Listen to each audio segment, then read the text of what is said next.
For the first time since Phoenix, the Velocity Online Racing League has a doubleheader, and it's at no track other than Gateway. Welcome back to the WorldWide Technology Raceway. You're watching the Velocity Online Racing League, and tonight it's going to come down to two races, a doubleheader kicking off with a 40-lap road course event with qualifying concluded and the starting grid already in formation. Some of the fastest drivers in this series, of course, making their way in for the first race of the day. Got 20 drivers registered so far, and as a result, most of which already going to be on the starting grid. Welcome back live on FTN. I'm David Croyce, joined by Gary Godso with all tonight's racing action coming at you starting in just a few minutes. Of course, Gary, as we get into the going tonight, qualifying lineup has already been decided, so we're going to get that on the screen momentarily. We're seeing the Gateway road course, though, for the first time. It's an exciting change here at WorldWide Technology Raceway. Not two oval races like what we saw at Phoenix, but instead a difference in track configuration. 40 laps or 33 minutes, that is the time allotted for our first race of the day. How do you think it's going to play out here at a bit of a roval, and not a common one at that? I thought we were on the oval because I'm looking at the pole speed of 182.206, and that is not a road course speed. But Josh Tucker on the pole, 182.206 miles per hour, which is far off the IndyCar track record by about 10 miles per hour. But right next to him is Mark Murphy. If you want to bring up the starting lineup, we can go ahead and get it underway because they are moving on the grid right now for the pace lap.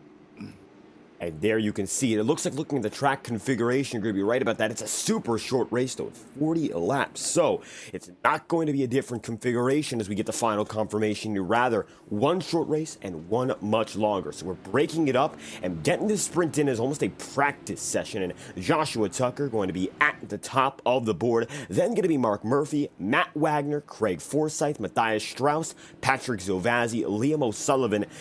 Going to be 7th, Gary Lovern 8th, and Sebastian Kinder 9th, with Bruno Miranda rounding out the top 10. And you'll see the rest of the grid from here. Looks like a total of 16 drivers took a time, and the rest of the field choosing not to. We're already half a lap away here from the beginning of our racing, and the drivers are set up for what's going to be a very quick race, all things considered.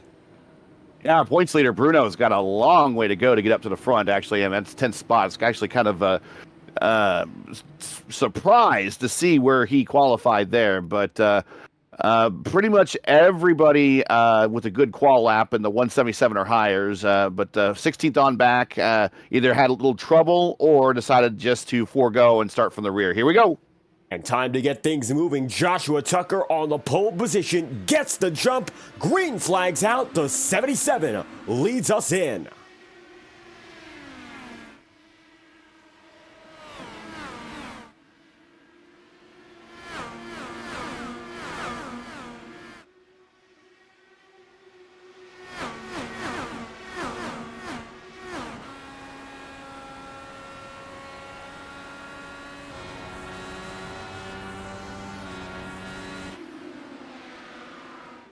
At the line here, it's going to be Joshua Tucker in control for lap number 1. 40-lap race. You got to wonder what are these drivers going to do, because this is a doubleheader. These races do count as individual events, even though this one is very, very short. With how little time we have on the table, expecting it all come down to the system of track position. A few drivers getting qualifying bans. Jesper Orman, Jonas Weber, and Alexander Bonney among one other in Julian Altena. Nonetheless, you're looking at some of those drivers at the back of the field trying to make that climb. Weber, one of the drivers with a quali band, now side by side here with Pedro Blabel, and the number 75 post through for 17th. Early going, everyone is, relatively speaking, far distant from one another. And we get to figure out who's got what it takes. And so far, Joshua Tucker leading the opening stretch. Now we're already up to lap 4. Yeah, with this race this short is going to be push, push, push. This is even shorter than a IndyCar Oval Series official race. Normally those races at least have one pit stop involved. This will be push, push, push every single lap for these guys. So these tires, I don't think they'll get a chance to really change tires unless they get a caution. If they go caution free, that I don't expect anybody going to pit road. Track position is king here, and already seeing some big movers on the field. We got Look at refresh my overlay here. Craig Forsyth is up a spot to third. Salvazzi's up 2. Miranda's up 5. So Miranda's made halfway up to the front versus where he started.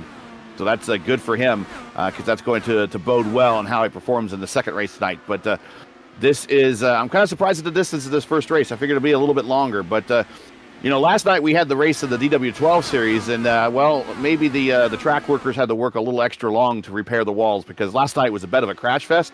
So maybe that's why we're having a shorter race today. A little bit of preparation, hopefully not going to repeat such an outcome. We saw the racing at the DW12. Tucker getting loose, got down on the rumble strips in turns 3 and 4. That is a big time driver error. He should know better than that. And he gets loose, and he loses as a result 5 positions. Move Murph up to the front with Forsyth now taking a peek on the inside, coming into 3 and 4. Now Craig Forsyth going to dive down to the bottom side. There goes the 69 up top. And Craig trying to take the lead, hoping to get a road course victory in the mix here at the line again. And Forsyth still hanging tough down to the inside here into turns 1 and 2. Going to be a very quick move to the bottom side to try to take that race lead in the 40 racewear machine. And Mark Murphy hanging tough here, but it's not going to be easy. And we'll see what he can do. It's definitely going to be a hard-fought battle in the early going because this might be the one only chance anyone has to grab the lead with Tucker fading back so quickly. Forsyth, he sees the opportunity. He's kept it side by side to this point. Yeah, now, since some of your folks have watched, and here comes Bruno now up to third. Since a lot of your folks kind of watch NASCAR, NASCAR line around here is right on the bottom. IndyCar, you could go too wide through these corners, and still the top line and the bottom line are pretty equal. It's the momentum at the top line is really what keeps you in the mix here. So you're going to see 2 different lines through 1 and 2, and 3 and 4 for that matter. But the top line, as you watch right here, here's Murph on the top line. He's going to middle of the corner, start to move up. But, I think he was maybe getting a little bit of an aero wash because right now he had a car underneath him. Joshua Tucker is destroyed and he is stalled. He's going to go down a pit road, and your former race leader already, I think his night is done. We're going to take a look back and find out what caused it, but started with losing that pace and getting down into 5th. Here's a look one more time at what could have caused it here. Is he's already 1 lap down and dead last. Yeah, just got loose coming off the corner. And just a bad couple of days for him at Gateway. Started on the pole last night also from the DW12 race and didn't make it to turn 2 before he kind of got loose and started spinning. So been a bad weekend for Josh. I think one that he'd like to forget here at Gateway.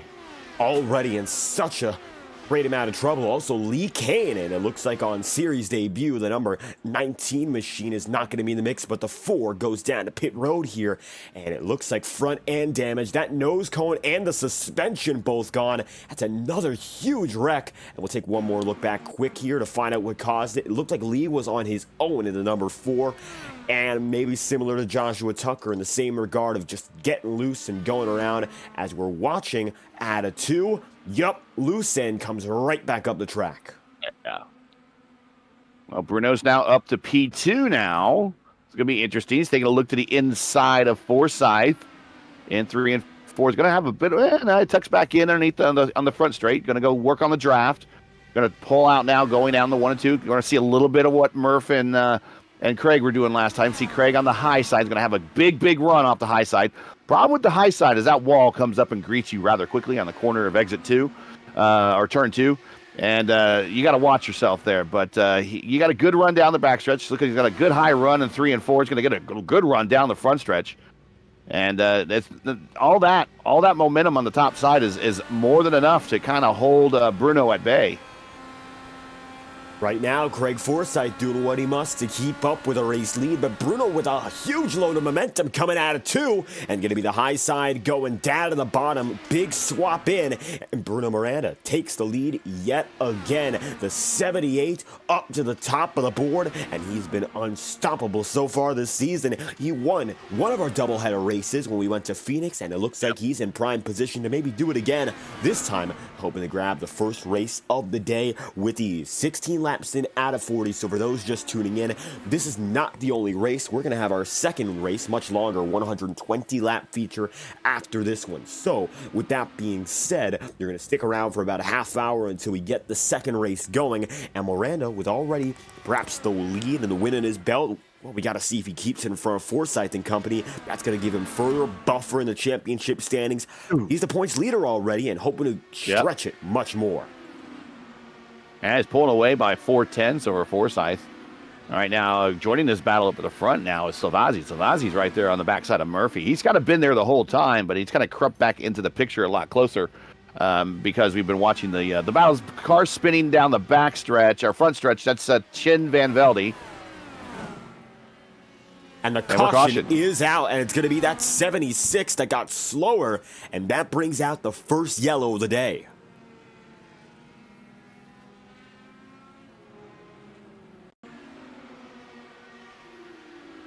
And here's Let's see what happens at Chin here.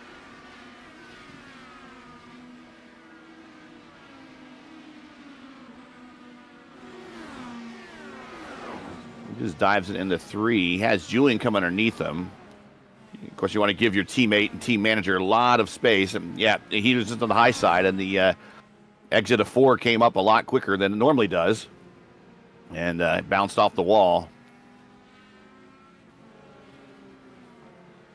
Either way, minor damage, so he should be able to continue, and we are under caution for the first time here in Gateway. Going to be now everyone getting back in order. Bruno Miranda with the race lead, and we're coming to our halfway point by the time this caution ends. So a lot of the strategy already put through for the race, and it's going to be less than 20 laps when we get back at it. So the question becomes now, Craig Forsyth, former leader, Zovazzi and Murphy, they've been close as well.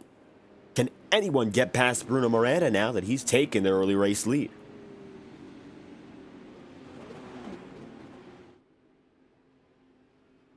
It looks like Strauss and Julian decided to go ahead and take the opportunity to pit. Santos as well. Christensen, Inch, Mikado, they've all pitted.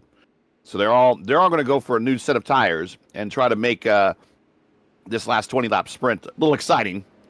They should all be good to go for fuel. An Indycar can do more than 40 laps here on a single stand of fuel.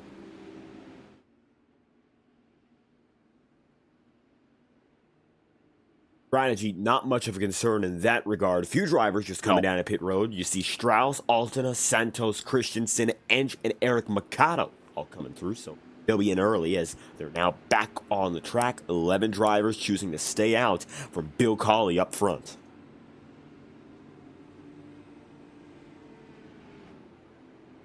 Yeah, Bill Colley coming off his first career VOR IndyCar win. Actually, it says it's his first career win in any league last night at the DW12 race that we had here. He outlasted the Carnage and outlasted Edson Santos by about 6 laps on that last stint of fuel. And a brutally harsh attrition race. Won his first career race in a great story. So he's looking to repeat that. He's on the cusp of the top 10. Not sure if he'll be able to crack the top 10 because a lot of those cars behind him are going to be coming very, very, very aggressively in this last, now less than 20-lap sprint. And being at the back here, not going to help him. Not any buffer for Bruno Miranda and company. There's a lot of time to spare with 20 laps remaining. We'll be going back green with about 18 to go, it looks like. Miranda there with Forsyth, Mark Murphy, and also Patrick Zovazzi. One driver we haven't mentioned so far on his very first race of the season, it's Matt Wagner, the number 6. And Wagner right now running inside the top 5 ahead of Liam O'Sullivan. So a great way to start the campaign here. Maybe Wagner going to show us something and get inside of the leading battle now that everyone's bunched up once again. So keep an eye out for a brand new driver of the series, Wagner up in front, and so far the rookie of the race. Yeah, no doubt Matty Wagner could do it. He is a IndyCar veteran, and from DW12s up to the IR-18 from the Dark Horse Series, which we also have here on Race First or on my Race First channel, and also a veteran of the Lionheart Series. So a very well-studied IndyCar driver. I expect him to get right up there with those top 3. Savazzi is really impressing me with his pace right now, and Savazzi might have a shot at the podium here. If he can get the drop on Murph, or if Forsyth and Miranda get into racing, he might be able to get up into a situation where those guys are kind of too busy racing each other and they forget about him, and he kind of moves to the front. So we'll see how Savazzi hangs on, but definitely keep an eye on Matty Wagner. He definitely has a skill set to get up with these guys. He was on the he's actually in the ISRE Truck Series that we broadcast on Monday night, and he won that Monday night race. So it's been a good week for him. Maybe a chance to go to get the checkered flag once again, looking at the bubble outside the top three of Zovazzi and Matt Wagner. We'll be going back, it looks like this time by Bruno Miranda is in control. 18 laps to go when we get back to the green flag. Everyone lining up right up high, and we're going to get back at it here in the Reiter Engineering Gateway 200. It's going to be Miranda up top, and Forsyth right behind him. Here we go. It's going to be the number 78 getting the jump and rolling down to the start-finish line. Green flag out once again. 18 laps to go from here. Bruno gets on the move. Good jump by Bruno, and not a good jump by Craig because Murph is right there with him.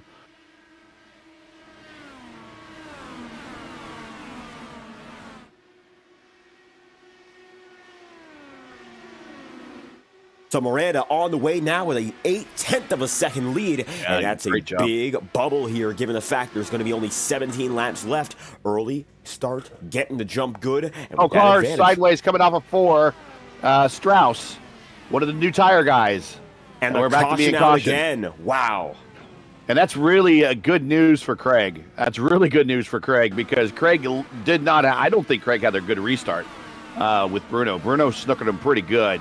So Bruno's not probably happy about this one because he was looking to pull away. But we're going to reset one more time, and we're going to see if anybody else in that top group decides they're going to stop for another set of tires, see this as another opportunity. But again, fuel, everyone should be okay. It's a solo spin for the second time, and it looks like this time Matthias Strauss losing control and bringing out the caution. Yellow's out, and we're going to have now, I think, 13 laps to go, and we go back green. Goes to show how quick this race has been, even though we're already up to our second caution. Bruno Miranda has the lead now, and he got a huge jump there. The question now becomes whether or not he can even replicate that feat. Got him up there to begin with, but I don't quite know whether or not he can do it once again.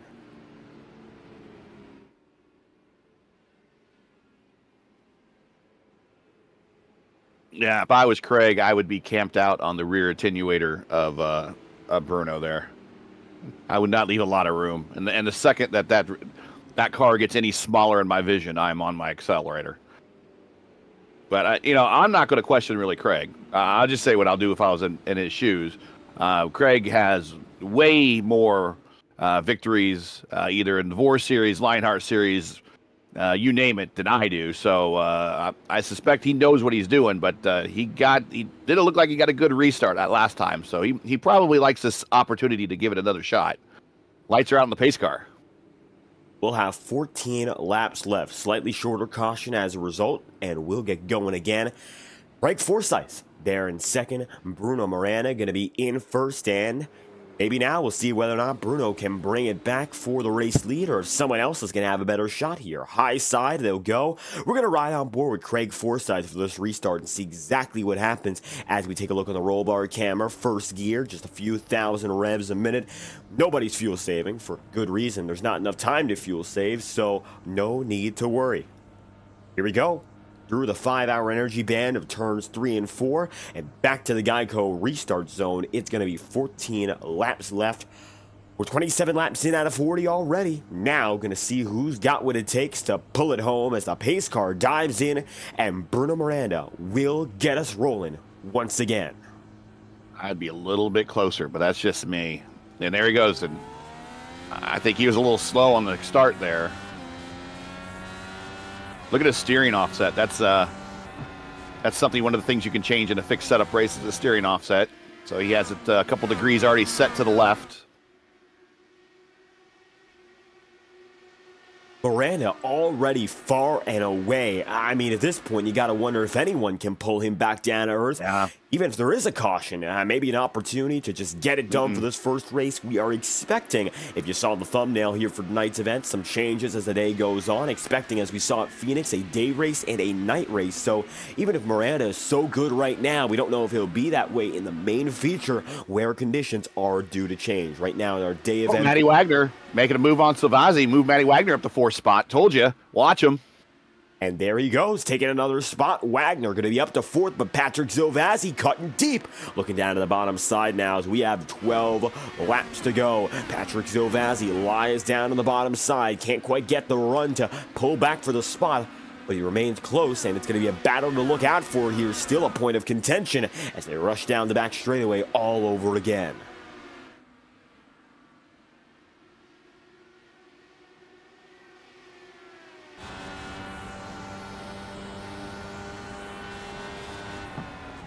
Yeah, just kind of give you an idea of the experience of the 4 drivers that we're watching right now. Bruno Miranda, 4.1K iRating. Craig has a 4.2K iRating. Mark Murphy has a 5.3K iRating. And Matty Wagner, a 3.1K iRating. So these guys up at the front run these cars an awful lot. And you can see by their iRating that they are very experienced. And Salvazzi's, Salvazzi's no slouch either. He's a 3.4. I'm not sure how much experience he's had versus the rest of these guys in front of him in the IR-18. Well, right now, he is keeping Matt Wagner honest. It's not been a far and away run for the number 6. It looks like Wagner getting the spot, but that's really all he's got. And maybe an opportunity for him to pull away a bit further in these final laps. 9 laps to go. It is just about over as soon as it began. And as such, it's going to be Bruno Miranda pulling through, trying to get it done. And at this point, he could really coast it around with 9 laps, making it 8 to go this time by. Craig Forsyth more than a second away. Now 1.3 seconds at one point going into turn 3 and 4.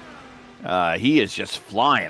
I'm just not quite sure how he's so much faster than everyone, but he is that darn good, folks. And then we got Forsyth, who's now got himself a little bit of a buffer to Murph. Murph, I think, is going to get a little attacked here by Wagner here in the next lap or two.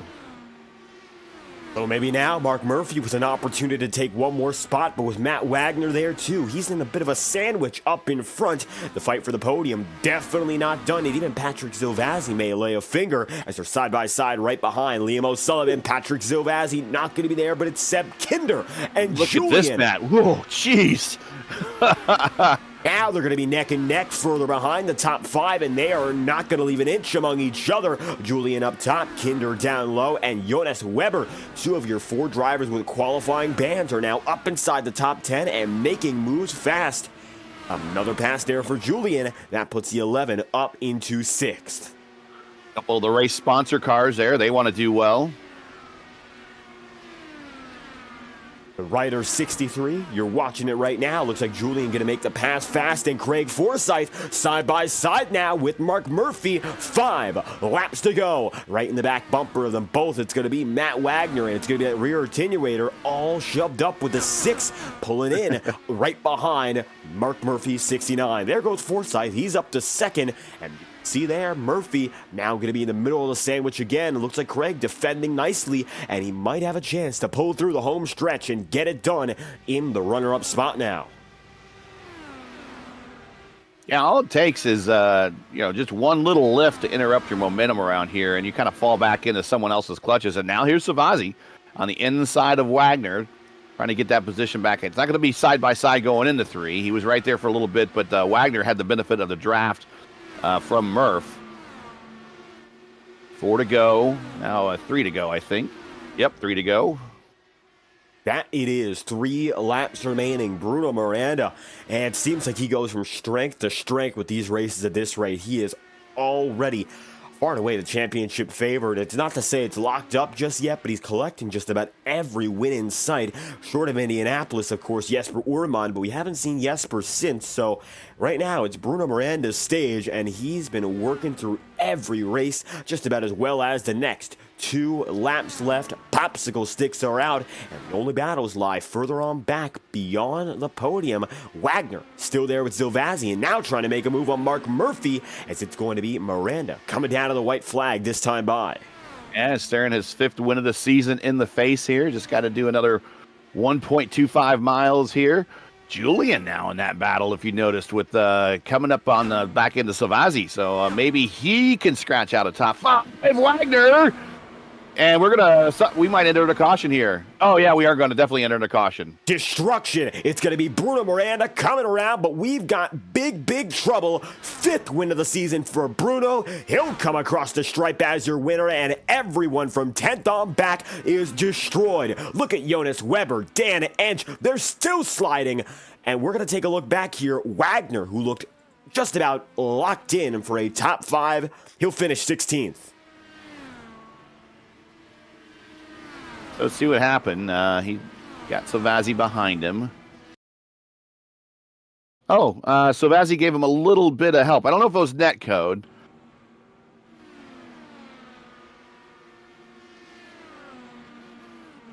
And then from there, Ench involved, Pedro Blabel involved. Looks like Gary Lovren and Matthias Strauss going to be on pit road already. And you see Jonas Weber and even Bill Colley, who just barely got by. So the running order shifting drastically at the end of this race. Ooh. And Bruno had to avoid those lappers. They were still sideways by the time they came across the stripe yet again. Yellow flag is out at the checkered, and Bruno Miranda wins from Gateway, race 1 of the day. Yeah, that's going to be, I think that might be a penalty on Silvazzi. He just kind of runs right into the outside of Wagner there. And he might have washed up into him, but that's when he had the arrow wash. He had Murph right in front of him, so he had the dirty air of Murph. Yeah, you got to be responsible for when you run into somebody from behind. Normally it's the person that runs in from behind is the one at fault, and then he might have washed up into him, but I still think that, at least my opinion, maybe someone in chat can say differently. I think maybe Patrick might be looking at a penalty in a future race because of that. But that's a shame because Wagner had himself a great opener here, and I suspect he will be back with a vengeance when his team pulls the virtual backup car off the trailer and gets it ready for the next race. We're only 20 minutes out from that next race opening here. So first things first, let's take a look at those race results. Win number 5 for Bruno Miranda. He does it again, and it looks like we're going to start 15 minutes early with the next race, so stay tuned. We should be racing again by about 3:45 Eastern here on FTN. And Craig Forsyth is going to be in 2nd with Mark Murphy 3rd, then Julian Altena in 4th. 5th place, then going to be Patrick Zovazzi and Liam O'Sullivan, then in 6th. 7th place is going to be Seb Kinder. John Christensen is 8th, and Edson Santos is 9th, with Eric Mikado rounding out the top 10. Ollie, just outside the top 10 after his win last night, is 11th. Weber, 12th. Blybell, 13th. We got, who is it? Wagner. We got Wagner classified in 14th. No, Lovren in 14th. Inch in 15th. Wagner in 16th. Strauss in 17th. Van Velde, 18th, Kane, 19th, and Tucker started from the pole, led the first handful of laps, but just not another good day for him at Gateway, yes, finishing last in 20th. It's interesting because on our side, yes, Ench would be 15th, Wagner 16th, but still being scored, Matt Wagner is, so it's confusing, but I think he does come home 16th. Our graphic does say 14th. Based on iRacing timing, I think he's a few spots lower at the end of the day. I have Lovren in 14th, so yeah, there's some question there of where he is, but I think if your overlay says 16th, mine says 16th as well. So 16th on the day for the driver Wagner, fighting for a podium. Now let's get a word from your top 3 drivers, and Gary, let's get our final driver on the podium here, Mark Murphy, coming in. Here's the number 69 in the broadcast booth. Hey, Mark, congratulations on the podium. Not much you can do in 40 laps other than just race really, really hard out there. Talk about your race. Looks like some excitement there toward the end, but you may have been in front of it. Other than that, the only really excitement I saw from your point of view was kind of Josh Tucker grabbing the apron in 3 and 4 at like lap 6. Yeah, I needed a clean pair of brown pants after that one. It was a fuel mileage race, to be completely honest with you, Gary. We were gonna have to save from the drop. We were gonna have to save like a lap and a half, and Hmm. uh, the way the setup was, you didn't want to lead because it was so loose, and you had to run. You had to run in fuel save, and hot dog it. We let Craig and I let Bruno go, and then Caution City happened and we couldn't get back by him. But really proud of the race first Black Magic designs a little eagle today, and you know we got a little bit longer of a deal coming up, and as you know, Gateway's a track pretty near and dear to my heart. So we'll see if we can't win the long one. Shout outs. Yeah. So I gotta we had a little bit of bad luck last night in the AMA truck race. Had a lead and got removed from the lead summarily. So I'd like to, shout out to all the guys on the Black Magic team. How about Derek Jewett and Ted O'Brien getting their first top fives last night? And got to thank you, Gary, at Race First, and Chad and Ryan, Justin, Tanner, Hunter, all the guys at Little Eagle Racing. Awesome dudes. So we're gonna light it up and go again. I like this place. All right. Congratulations. We'll see you here in a little bit. Yes, sir.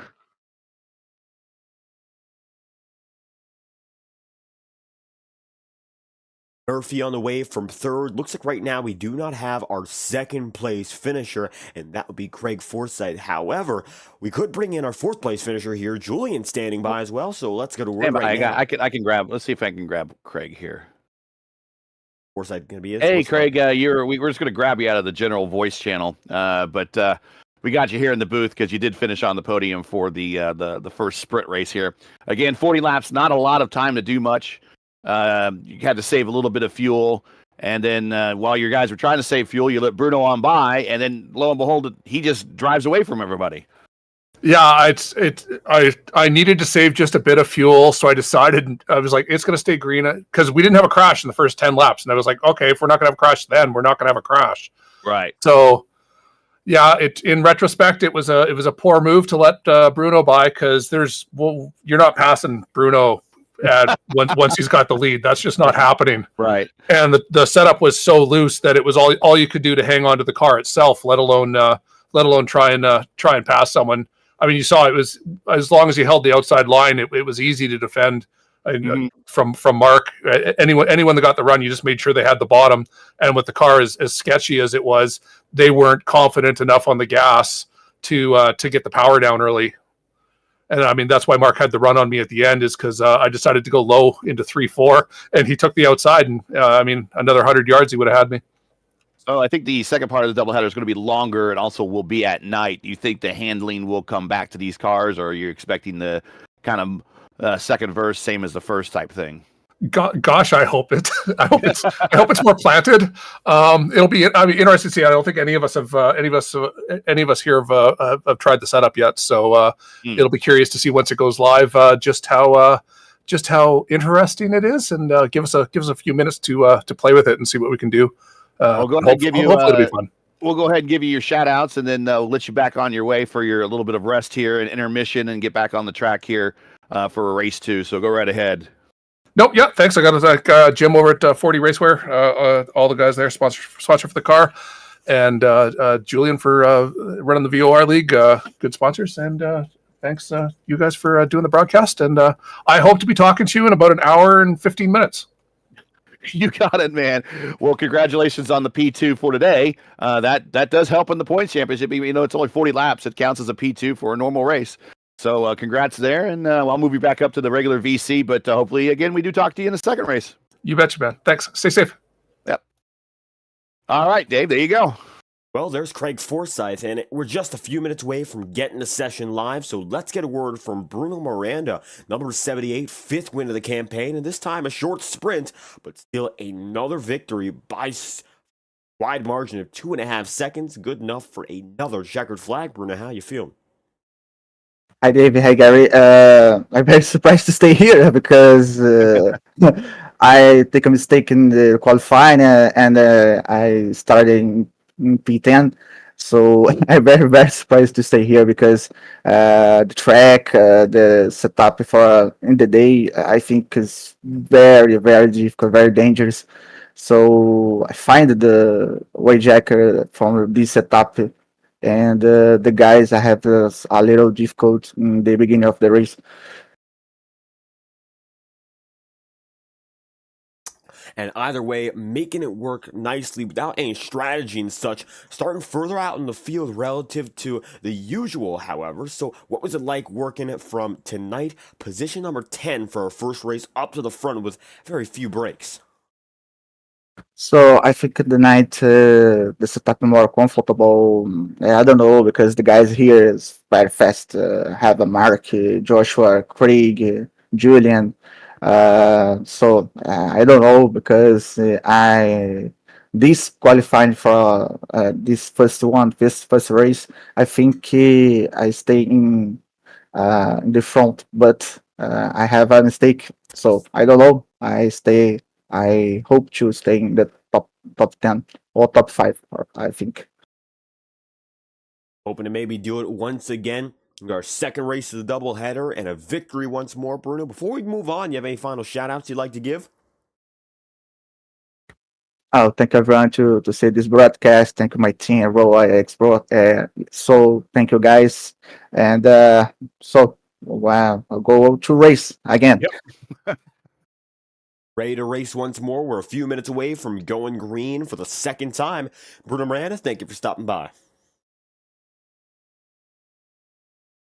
And one more driver waiting on here, the number 11 of Julian. So how about we bring the driver who finished fourth in, even though no qualifying run for this team. Quali ban, 17th to 4th, biggest mover by a mile here. Julian, first race, so we're testing the waters. What was it like?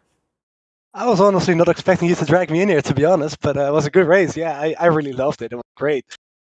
Setup was tricky, as people undoubtedly have already mentioned, but that was the way it was built to be good in traffic for racing, and that's exactly what we got, I think. So definitely worth it. Hopefully, race 2 is going to be just as good, but I really enjoyed myself out there. Um, Obviously, because I drove through about 14 cars, but still, like you could really pass and race well. I felt so it was good. But yeah, up to race 2 now. And so quick to pass despite a very short amount of laps, only 40 of which nobody else really seemed to have that possibility of making it work quickly here in Gateway. Now, daytime conditions here, we're expecting some changes into our second session, but is there anything you can carry over from this race to the next, maybe to learn a little bit more about the track? I mean, I raced here about a month ago in IAS, even though it was during the day as well. So I don't think anything is really learned. I don't think it's anything new in any way. Probably a better way to put it. And I think everybody here has done countless of races at Gateway at night. So I think it will be pretty straightforward for everybody from now. Just the first race was a bit of a challenge because nobody ever really drives at a 50-degree Celsius track temperature. But now we did, and it was fun, so we'll see. And just a few minutes away from moving on to our next session here, Julian, you have any final shout-outs you'd like to give as we move on to race number 2? Yeah, I want to thank Reiter Engineering Esports for sponsoring the race. I want to thank Footy Raceway for sponsoring the league. Everybody on the team as well did a great job. Shame about Time's result, by the way. I forgot to mention that we were racing side by side, and then I think he lost it or something when he was in the clean air. So that was unfortunate for him, but everybody worked well together, so it was good. And I want to thank you guys as well for broadcasting this, and yeah, just really looking forward to the second race now. That's where my focus is on. I don't know if you could tell, but I'm really excited for this one as well. It's a longer race. Strategy is going to be a lot more important. On paper, it should be a two-stopper, but with some yellows that might all change, so we'll see. And we're going to find out very soon here as we move on to race number 2, 17th to 4th. Julian, thank you for stopping by. Of course, always. See ya. Now we're moving on to the second race session. We're still in the first right now, so we're going to take a few minutes away and bring you back with all the racing here at the virtual WorldWide Technology Raceway. Stay tuned live on FTN. You're watching the VOR IR-18 series, and we will return after these messages.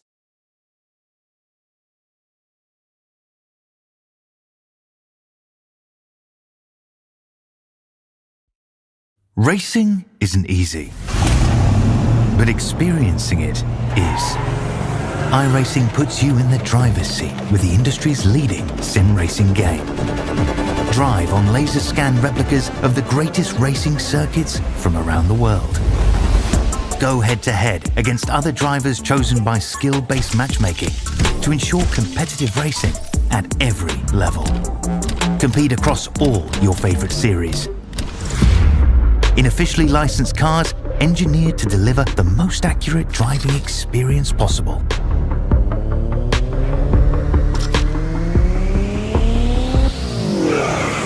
Join a race or host your own with players from across the globe. Race against the computer or in a league with friends. Feel the thrill behind the wheel. Visit iRacing.com.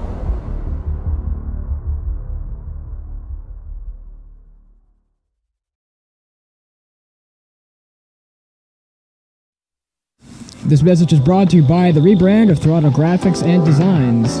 This publication may not be reposted without the authorized written consent of Throttle Graphics and Designs. NASCAR Camping World Ford F-150. NASCAR Xfinity Ford Mustang. NASCAR Cup Series Next-Gen Ford Mustang. Arca Menards. This has been the publication of the redesign and rebranding of Throttle Graphics and Designs. This message may not be reposted, republicated, or rebroadcasted without the authorized written consent of Throttle Graphics and Designs. Thank you, and thanks for your time.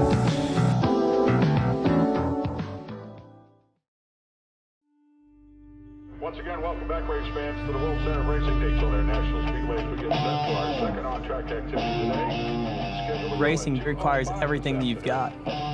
Climbing into NASCAR on Sunday, it feels like you're getting ready to go into battle. When I hit that ignition switch, that car fires up. It's one of the best things in the world.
Boundless makes its presence felt.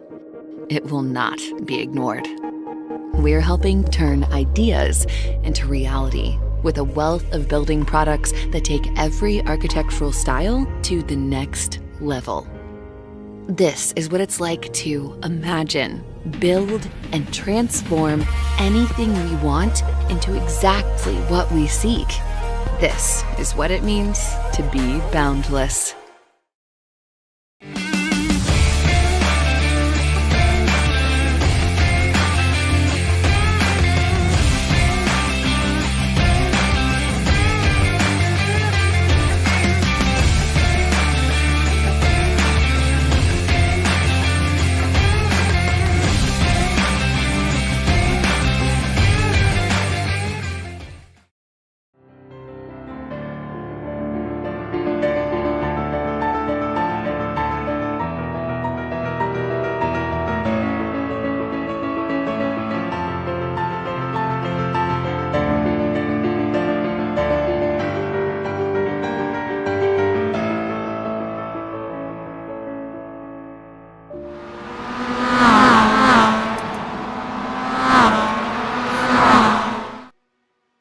the second race of Gateway. We're back in the Reiter Engineering 200, and tonight we've got 120 more laps still to come in Madison, Illinois. Thank you for joining us as we are now at our second venue. Same track, different conditions, and now it's a nighttime race here at the WorldWide Technology Raceway. I'm David Kreutz, joined alongside Gary Godstone, and if you missed our first race, Bruno Miranda wins his first win here at Gateway, 5th of the season, and his second double-header race. So, once again, strength to strength for the driver, the number 78, and practice is on the move yet again. And Joshua Tucker currently finds himself at the top of the board. Tucker was your pole sitter in the previous race. However, early troubles got him out of the car quick, and he finished in dead last. So now, as we restore our entire field to the circuit again, we're about 11 minutes out here from qualifying, and you can see right now the time at the tops of your screen.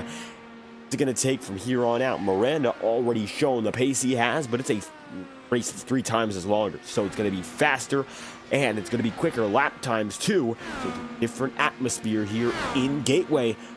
There's something different that these drivers have to keep an account for as we move on to race number 2.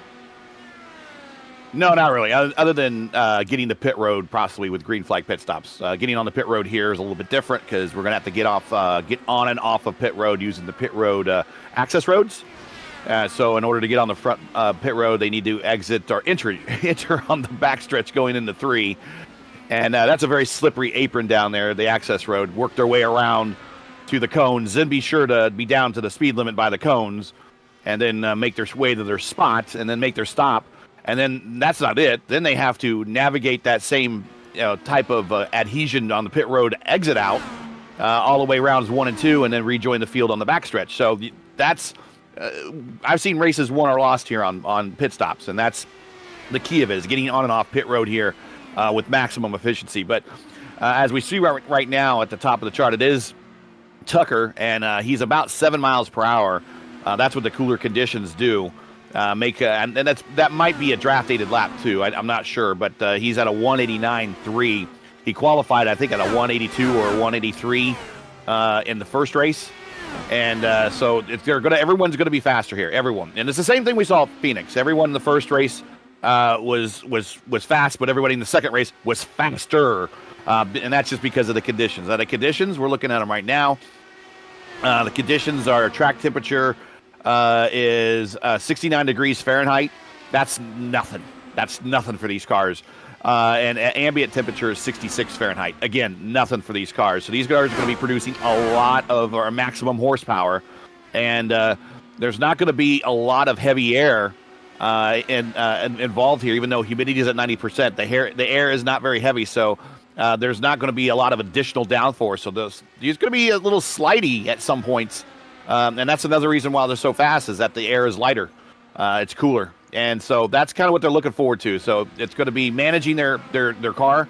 Also remember, they're faster than the first race. Remember, we also heard in the interviews in the first race that they had to do a little bit of saving on that 40-lap run. And really, if you take this 120 laps and you turn it into a 2-stopper, that's pitting every 40 laps. So can they do that? Can they repeat that fuel saving every single stint in order to hit that 40 mark 2 times in a row in order to make their 2 stops? We'll see. But I think they're going to have a lot more fun in this race versus the last one. And also those that prefer a little bit more of a marathon and a little less of a sprint, they'll do better as well. Some drivers who I think are going to benefit from strategy here are those who kept up closer to Bruno Miranda in the early going, but as you mentioned, or as we were told earlier through the interviews, some drivers had to do a little bit of minor fuel saving. Craig Forsyth right now, he has a little bit of damage, but that's what his race came down to, some slight fuel saving and giving Bruno Miranda that lead.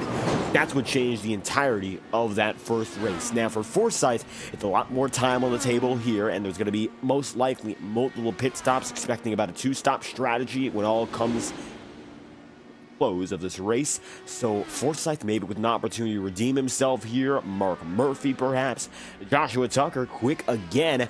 Perhaps he's going to be able to replicate some success instead of getting an early incident once more. And right now, 18 drivers on the track, going back to Lee Kane and Dan Ench. So a majority of our pack is with us as practice has concluded, and it'll be Joshua Tucker at the top of the charts here.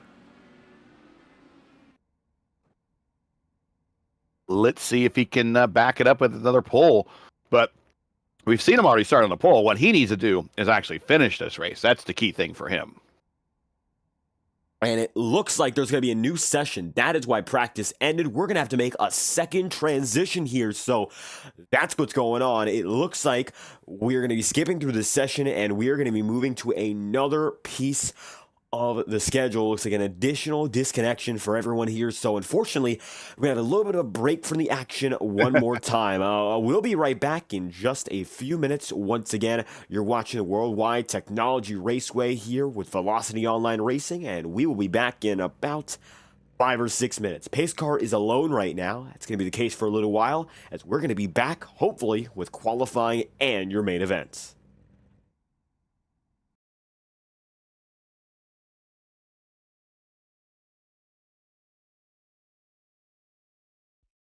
Racing isn't easy, but experiencing it is. iRacing puts you in the driver's seat with the industry's leading sim racing game. Drive on laser scan replicas of the greatest racing circuits from around the world. Go head to head against other drivers chosen by skill-based matchmaking to ensure competitive racing at every level. Compete across all your favorite series in officially licensed cars engineered to deliver the most accurate driving experience possible.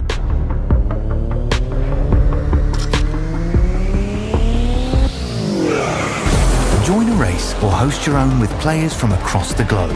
Race against the computer or in a league with friends. Feel the thrill behind the wheel. Visit iRacing.com.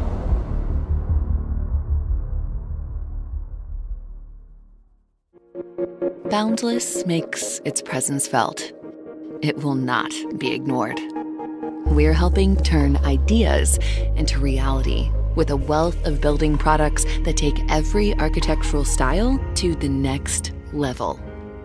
This is what it's like to imagine, build, and transform anything we want into exactly what we seek. This is what it means to be boundless.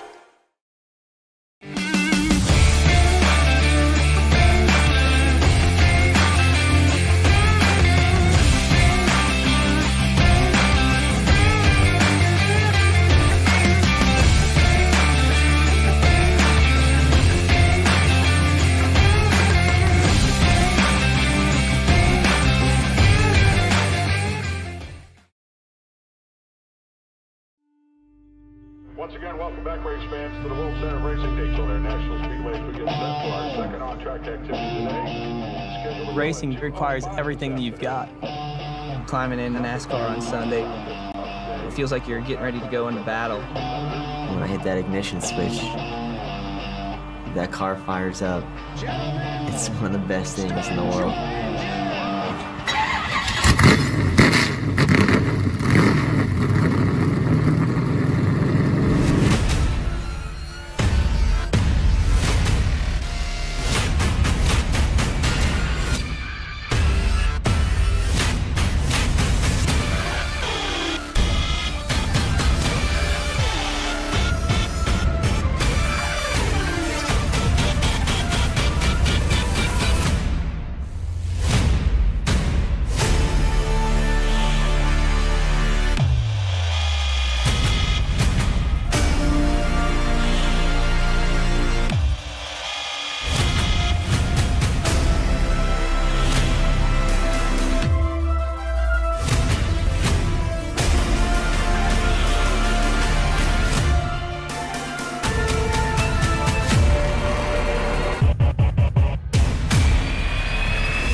This message is brought to you by the rebrand of Throttle Graphics and Designs. This publication may not be reposted without the authorized written consent of Throttle Graphics and Designs. NASCAR Camping World Ford F-150. NASCAR Xfinity Ford Mustang. NASCAR Cup Series Next-Gen Ford Mustang. Arca Menards. This has been the publication of the redesign and rebranding of Throttle Graphics and Designs. This message may not be reposted, republicated, or rebroadcasted without the authorized written consent of Throttle Graphics and Designs. Thank you, and thanks for your time.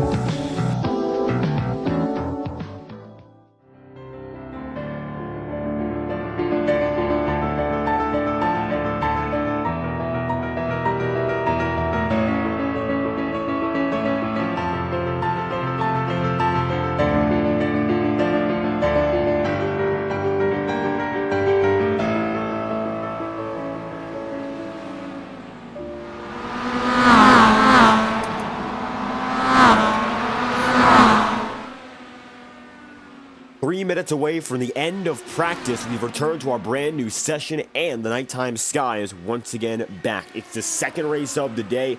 We're going to get things going momentarily here. Practice is still on the move, and we're the final moments of our session. Bruno Miranda, now the fastest in our new practice over Joshua Tucker by 11 thousandths of a second. Notable join for Jesper Uhrmann. He just made it in for the first time tonight, so a slight extension on registration time is going to give us our Indianapolis winner for the first time since his controversial finish.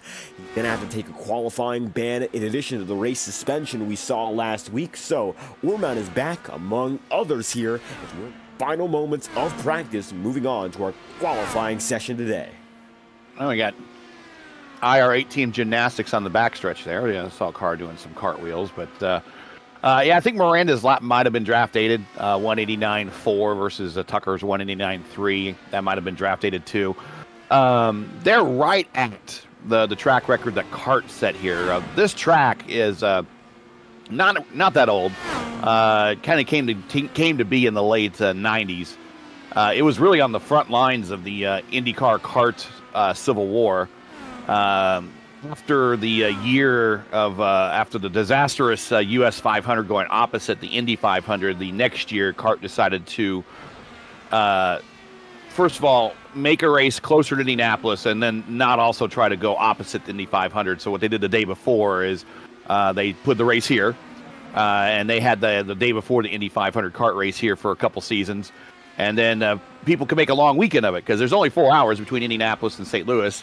You could go to St. Louis, watch the kart race, and the next day, or that night, drive to Indianapolis, and the next day watch Indy 500 if you wanted to. Also, it opened the door for the kart teams that if they wanted to participate in Indy 500 in upcoming years, that they could have a race here and then still not be too far away from Indianapolis in order to participate there. So, and then once the kart kind of had its troubles, this became a full-time IRL race.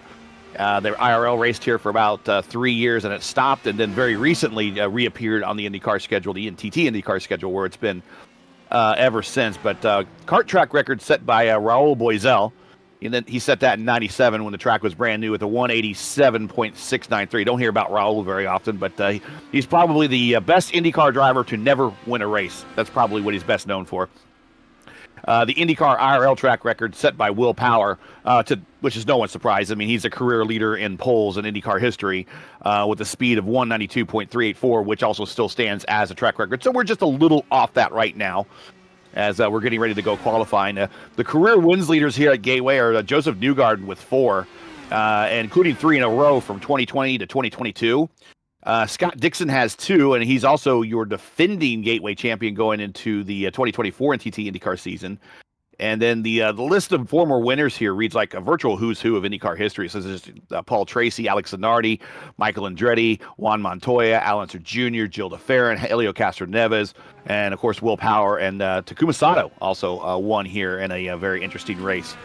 But that's kind of the IndyCar history here at Gateway, and now it's time to go qualifying, and we only got 3 minutes, 2 minutes and 30 seconds left to play, and cars are now starting to making those laps for ultimate speed.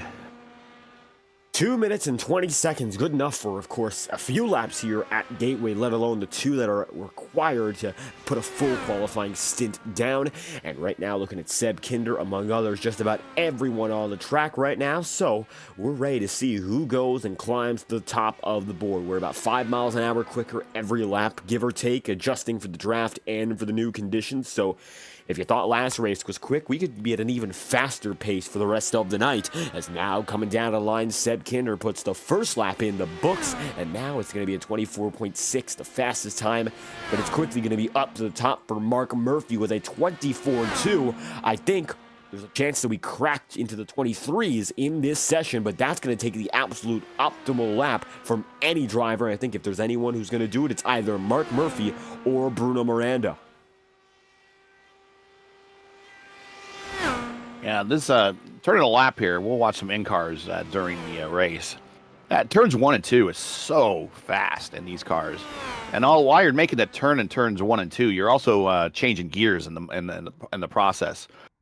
But your line through 1 and 2 will determine your lap, really. If you have a bad turns 1 and 2, you might as well just abandon your lap because it's just not going to be good, because 3 and 4 is about the same for everybody.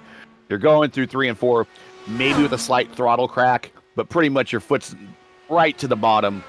And the car feels a little light in 3 and 4, but you can make it around when you're by yourself. And they were watching Julian. He's making his lap right now. Tucker to the top. There's Tucker with that 23. 189.3. So his 189 in practice was legit. So we'll see. I'm surprised Miranda wasn't able. Maybe Miranda's was draft dated and Tucker's wasn't. Matt Wagner is also going to cross that barrier in 28 thousandths behind. So we are in quick territory here. It looks like 188, 189 easily possible out of the draft for the best of drivers. Pedro Blabel up into 7th here. 17 drivers take a lap, and qualifying is effectively concluded. Wagner fast, but Tucker faster, and maybe some redemption here in the longer Gateway race as your former pole sitter. He's going to back up that lap and do it once again. It is Joshua Tucker on the pole in Gateway. Yeah, Tuck's got to absolutely finish this race.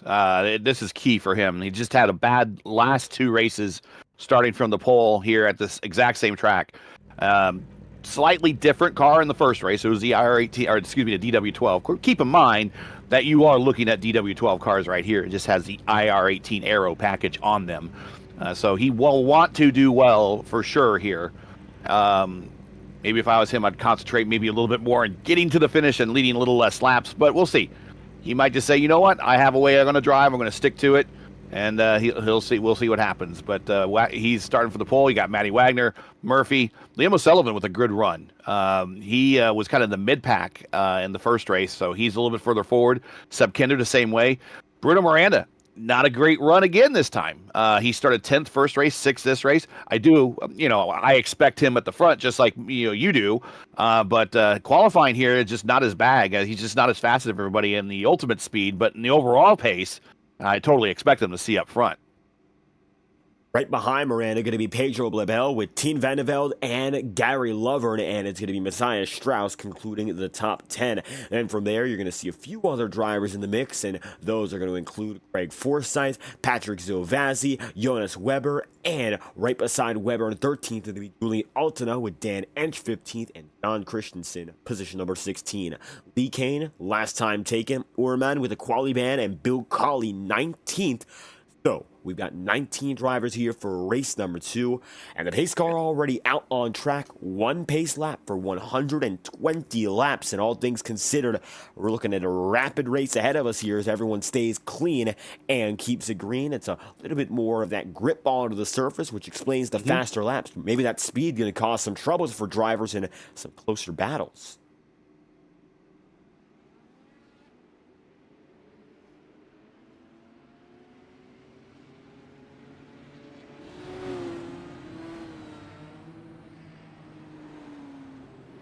So really, if they want to do this in 2 stops, they got to conserve fuel. If they don't want to do this in 2 stops, there's going to be a third involved here with a little bit of a splash. maybe there is a chance to go for that two-stop strategy if we stay green. Interesting. I'm thinking with caution, it's definitely going to be a three-stopper, all things considered here. It's going to be close, but 40, 80, 120 would be the numbers per stint, and only 2 pit stops along the way. Joshua Tucker, Matt Wagner, the 2 drivers who are looking for redemption after last race. Tucker had trouble early. It was Matt Wagner who had that last lap incident, and he ended up getting thrown around, which gave way to a finish where a lot of drivers got destroyed at the very end. This time by, though, both of those drivers are going to find themselves up ahead, and it's going to be Tucker once again on the pole for the second time in this event. Here we go. Green flag going to fly for our 120-lap feature. Back on the move. There goes Tucker. Green flag is out.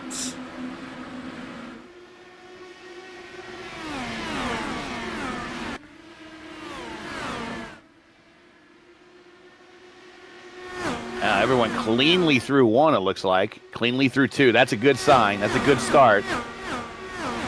That battle for second's pretty wicked right now. Caution already out, and it's going to be Patrick Zovazzi in trouble, and he is destroyed on the left side.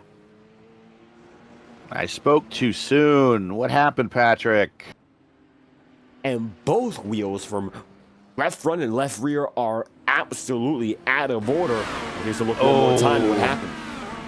So he went 3 wide in the 3 with Lovern and Forsyth.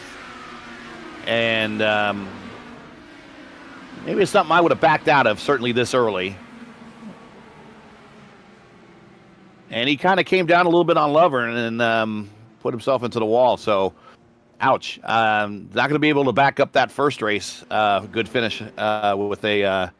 well, actually, I think he got caught up in a wreck in the first race. So that's 2 wrecks in a row for him. So just bad luck. Zovazzi was part of that final lap incident we saw with Matt Wagner. So already 2 straight laps and 2 straight incidents for him. And that's how the first race, of course, ended. That a second one starts, and he is flopping all around. And I think that's Patrick's race already. So he'll be just about done for the night as he pulls it into pit road here. Yeah, a couple guys already going to take this opportunity. Just going to do a bit of a top off the tanks. Bill Colley, to no surprise there, doing that, and Jesper doing that. So, and Zovazzi trying to get to his stall and just kind of go sideways. Just kind of insult to injury right there. But Orman and Colley top off their tanks. That might actually play into being able to make it 40 laps on this first stint or beyond. So we're going to go back to green at about lap 5, end of 5, beginning of 6, which would lead us to lap 40 on about a 35-lap stint for these drivers. That is a big deal if they want to go all the way without concern. So for a driver who was forced to start in the back of the field, such as Jesper Werman. Nothing to lose. Yeah. Pretty good call. Yeah, nothing to lose here. Got nothing to lose, Chance to move up to the front pretty easily. Yeah, in fact, if I was Bill there, I'd even probably come in top off on this lap. Just kind of, pack in the maximum amount of fuel you can. You're not going to lose any track position. You're already up, at the tail end of the lead lap, tail end of the longest line. So I would have maybe even come in here this time and topped off just one more time. Well, all things considered, it's still going to be 2 drivers topping off and 1 in for service. That's Patrick Zovazzi. Here we go again. It's going to be 1 lap to green, and Joshua Tucker, he makes it through the first caution this time. He was the cause of the first previously. Now he makes it around, and he's set to lead us to green at lap number 5. Let's get going once again here. It is going to be first restart in this night race, and the second restart at the start of these races. Overall, it's going to be caution number 4 as Tucker, Murphy, Matt Wagner are your top 3 when we go green yet again. Yeah, for Tuck's sake, he just needs to really get through this first lap and then get into a routine here. I think the key thing for him is to get a finish tonight. Not necessarily get a win, but get a finish. Win be nice. We'll see if he can keep going for the win here. Good start, as it was for his previous 2 races in VOR, but just has not turned out well with incident after incident. Let's hope this time around he doesn't find his 3rd. Green flag going to go out once again for the first restart of the day. Tucker on the move, and we are back racing here from Gateway. should be pointed out, I don't know if it's been mentioned that normally we're used to seeing Pedro. Oh, here we come inside. Murph to the inside of Tuck. We're caution again. Lee Kane, Dan Inch. Caution out for the second time, and early troubles here. Let's take a look back and figure out what caused it. And we have to go back to all the way when the restart happened. That's how quick this caution came out. Ouch. All right. Lee Kane I'm not sure what happened, just kind of piled in the back of Dan and caused a wreck there in turn one. I don't know if he wasn't expecting Dan to check up, or maybe had a equipment failure on the on his computer or something, but it's just kind of piled into the back of Dan. And we'll take a look on board with Lee Kane on this start and see what happened here, if he let off at all, or if he just went going into it.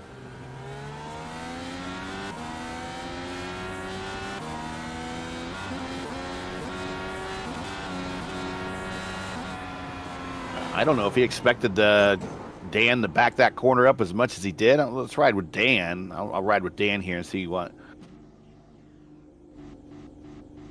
Didn't get the greatest start Dan did, but still it wasn't the worst. And he turns into one and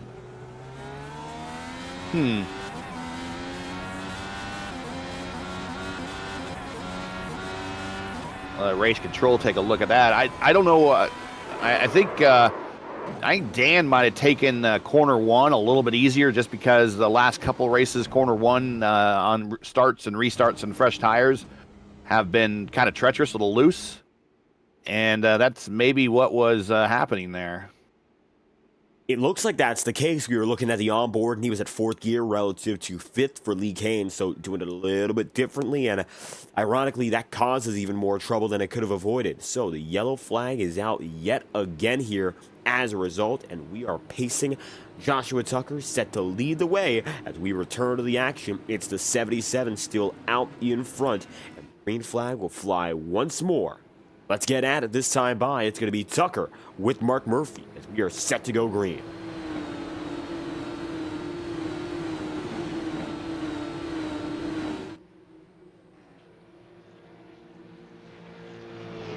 And it should be pointed out that Christensen, Jesper, and Colley again hit pit road to top off.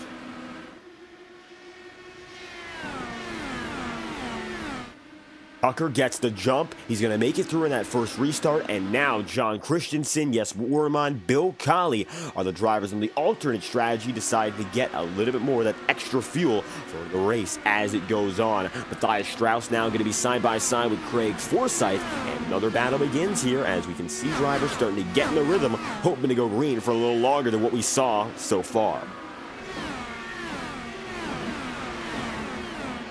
And Murph to the top here. He's in the inside of Josh.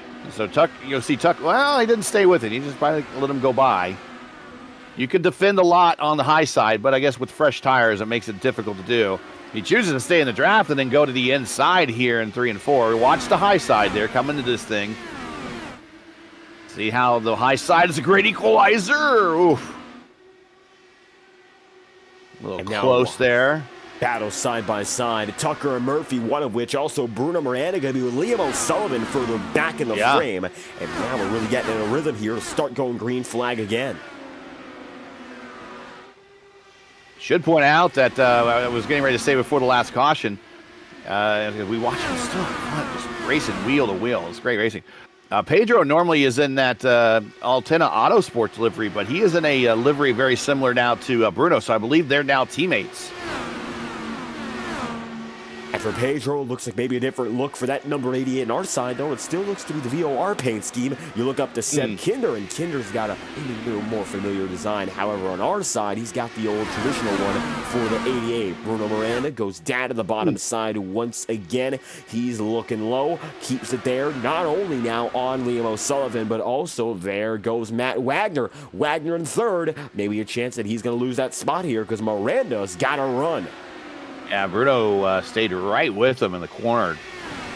Errol Wash be damned there, and he just turned underneath him and took the pass in the front straight. Now he's going to look at Weber, or excuse me, at Tucker.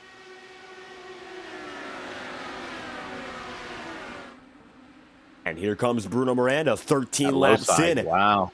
Didn't have the best of qualifying runs in the previous race. He still won it. Didn't have the best run this time around. He is there and looking to take the lead.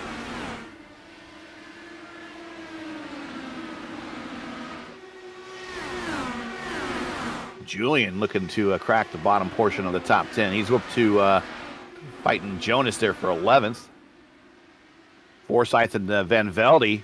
That whole battle right there for 5th, 6th, 7th, 8th. 4th, 5th, 6th, 7th, and 8th. 9th is in there. Massive collection of drivers here. Julian getting really close on exit there to Matthias Strauss, but they'll keep it together once again. 15 laps in, Jesper Orman now up into 12th and looking down to the bottom side. So maybe Jesper now trying to get up in front all the same. And Craig Forsyth is in the middle of a sandwich. He's packed up tight with Seb Kinder and Vandervelde. Wow, Craig. I'm quite surprised these drivers have kept it straight so far. It's the closest bundle we've seen all throughout the night. Yeah, unshaken at all. Craig, man, has not bothered him one bit. I start getting in packs of cars like that. I'm worrying about net code. I'm worried about someone making a bonehead move around me. Everyone being very considerate of each other. And it's good to see, of course, being considered in a situation like this. You can't afford to make those risky moves so early into this race. I mean, at this point, we're 17 laps in. We've gotten past the 10% marker. We haven't really gotten anywhere else. You just cannot risk the race, given the fact first pit cycle is not even done, and we've lost 2 drivers, Zovazzi and Lee Kane. So we're down to 16 on the lead lap with Dan Ench in lap or 2. Right now, drivers just have to settle in. Bruno Miranda makes up into second, and while Bruno sees everyone else settling in, he's deciding to go for the lead with the pace he's got. He's now 1 position away, and it's now Jonas Weber right in the mix with Jesper Orman and Tien Vandevelde. That is the fight for 9th. As the old saying goes, to finish first you must finish. And that's, you're not going to win a 120-mile lap race on lap 20. But you're certainly going to lose it on lap 20. With the way these drivers are going at it now, it looks like they've, for the large part, learned their lesson with the earlier wrecks and such, and you don't want to see that replicated as the race goes on. Usually, we see a little bit of a onslaught of cautions early in the going, and then we have the peaceful period in the second half, so maybe drivers getting to that point a little earlier. Seb Kinder seeing a little bit of wiggle there. That's Jonas Weber right there with them, and it's going to be side by side down to the stripe once more. Seb Kinder lies on the bottom. Jonas Weber right up top. Even higher, Tien Vandevelde to 76. Almost goes for a wild ride and almost up in the wall, but luckily stays straight.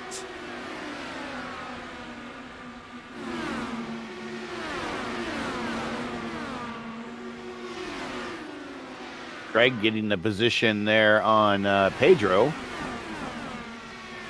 Move Craig up at the top 5. Jesper around Matty Wagner. Matty's fallen back some. I don't know if he's doing some fuel conserve or what. He might be sporting some damage that we don't know about either. So keep our eye on Matty Wagner. Weber and Kinder side by side.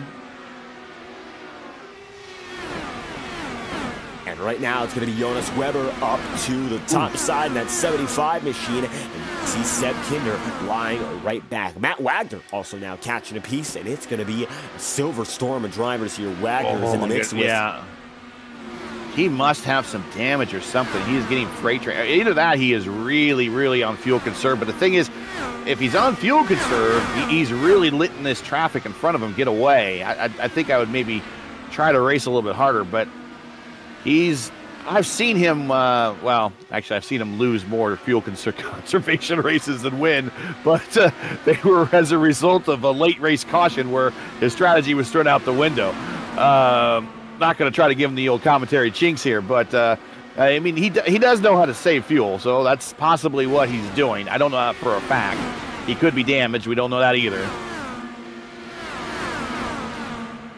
Julian Julian right now going to be in that number 11, working a 12th, perhaps getting by Seb Kinder, going to be the first step to a few more positions. One driver who really got away from this battle was Jesper Orman, and right now Jesper might be the quickest driver on the track.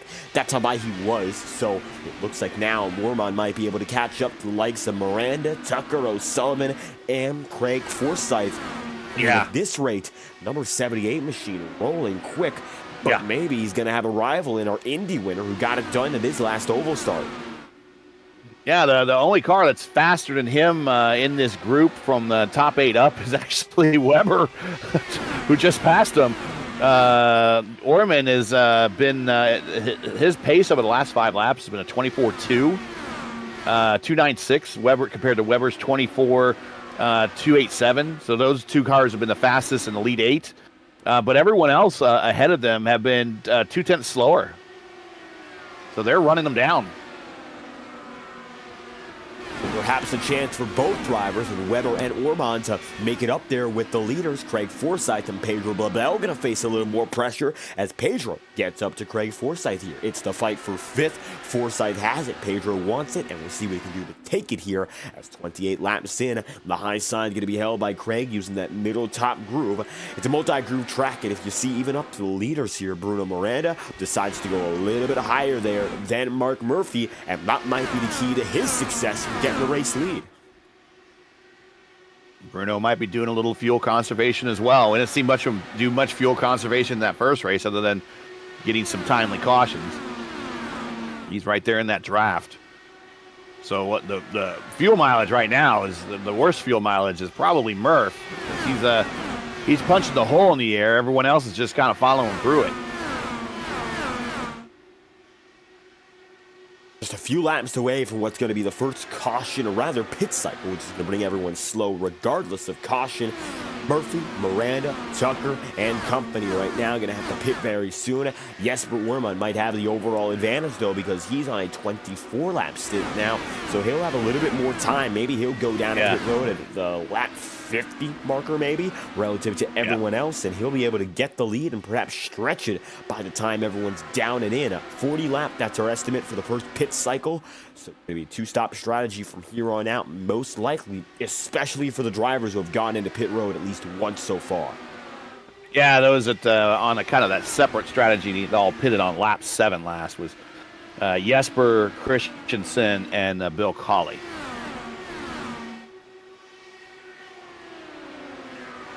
32 laps through, Murphy still up in front. Now we're going to see a battle between Jonas Weber, Pedro Blabel, and Jesper Orman. So now Pedro losing the spot, and Craig Forsyth due up next. And our fastest 2 drivers in the lead 8 are still making time. Forsyth going to be sent up to the top of the track. Weber trying to make it by, and now Liam O'Sullivan might be up next. But first, Forsyth is still defending. That was a close call. Bit of a close call. Pedro might have lost the left front wing plane right at the pit entry road. I think he got forced over a little bit by possibly 10, he clipped the wall, the outside wall on that pit access road right there off of turn 2. So right there, he got forced kind of onto that roadway a little bit, and he clipped the wall. Pit road's going to be inevitable now for the 88 as he's fallen back a total of 10-plus spots already. And he is slow, deadly slow. I think he's just going to try to wait for pit road at this rate because the cycle eventually going to come soon. Yeah, but that's pretty terminal, and he's going to be hemorrhaging time. He's going to have a really hard time getting down through turns 1 and 2. 3 and 4, maybe not so much, but 1 and 2 are going to be really painfully slow for him. But yeah, he's doing exactly what you're thinking right there. I think he's going to try to make it to the pit window. Certainly, try to get at the 40 without going down a lap. That's the key thing. We'll see how that works out because already back into 16th. Leaders are coming across the line again. Craig Forsyth still defending upon Jesper Orman, but Jesper tenths of a second away and still slightly gaining. Maybe an opportunity to get there before drivers come down to pit road. Still, nobody has gone down and in. So Drivers maybe waiting a little bit longer. The caution's definitely helping to conserve some fuel. So things going here in the Reiter Engineering 200. It looks like more and more drivers being a little more patient during the yellows, getting the fuel saving. That's going to change the rest of the race. And Pedro, he's down and into pit road this time by, so he will make his stop. The rest of the field is up next. Yeah, he could not wait any longer. And that is a definite. All the while, the rest of the field is going to try to wait until at least lap number 40. And Mark Murphy brings him across the line yet again. O'Sullivan with Forsythe still. The closest battle going to be there for just about 6th. And Forsythe sees Jesper get a very good run off the corner, but still looks like everyone's separate just enough where nobody's really making a pass right now. And Mark Murphy actually stretching his lead out by just 10ths.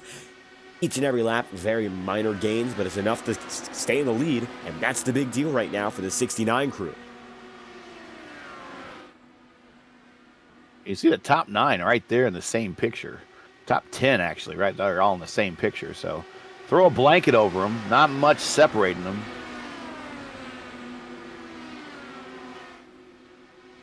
The look there, down low with Julian Altena.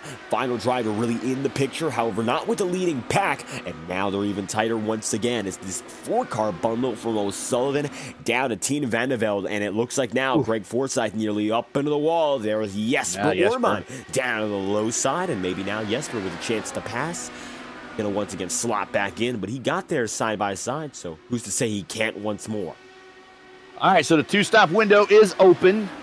We're at lap 40, 41 now, 42. So we are officially in the 2-stop window. So anybody can make a stop here. The next key lap is going to be right about 80, 81. And that should get them home. Still, nobody's decided to come in, and now Bruno Miranda right up there on Mark Murphy. The gap less than 1/10 of a second. That's the closest it's been in about 15 laps here. And Bruno got real tight, and he's going to decide to run the high side to get a little bit more momentum to pull himself back in. Murphy's in. Yep. So that's where they got the entrance on the backstretch. So he's got to navigate this road very, very slippery through here. He has another car in with him as well. And then you got to get down to the cones. You got to get down to the, I think it's 45 miles per hour here. So he's got the 75. So Weber was with him as well. And then this long pit road to his. And so he's going to be one of the first, since he was one of the fastest qualifiers, he's going to be one of the first stalls. He's got that really long roll.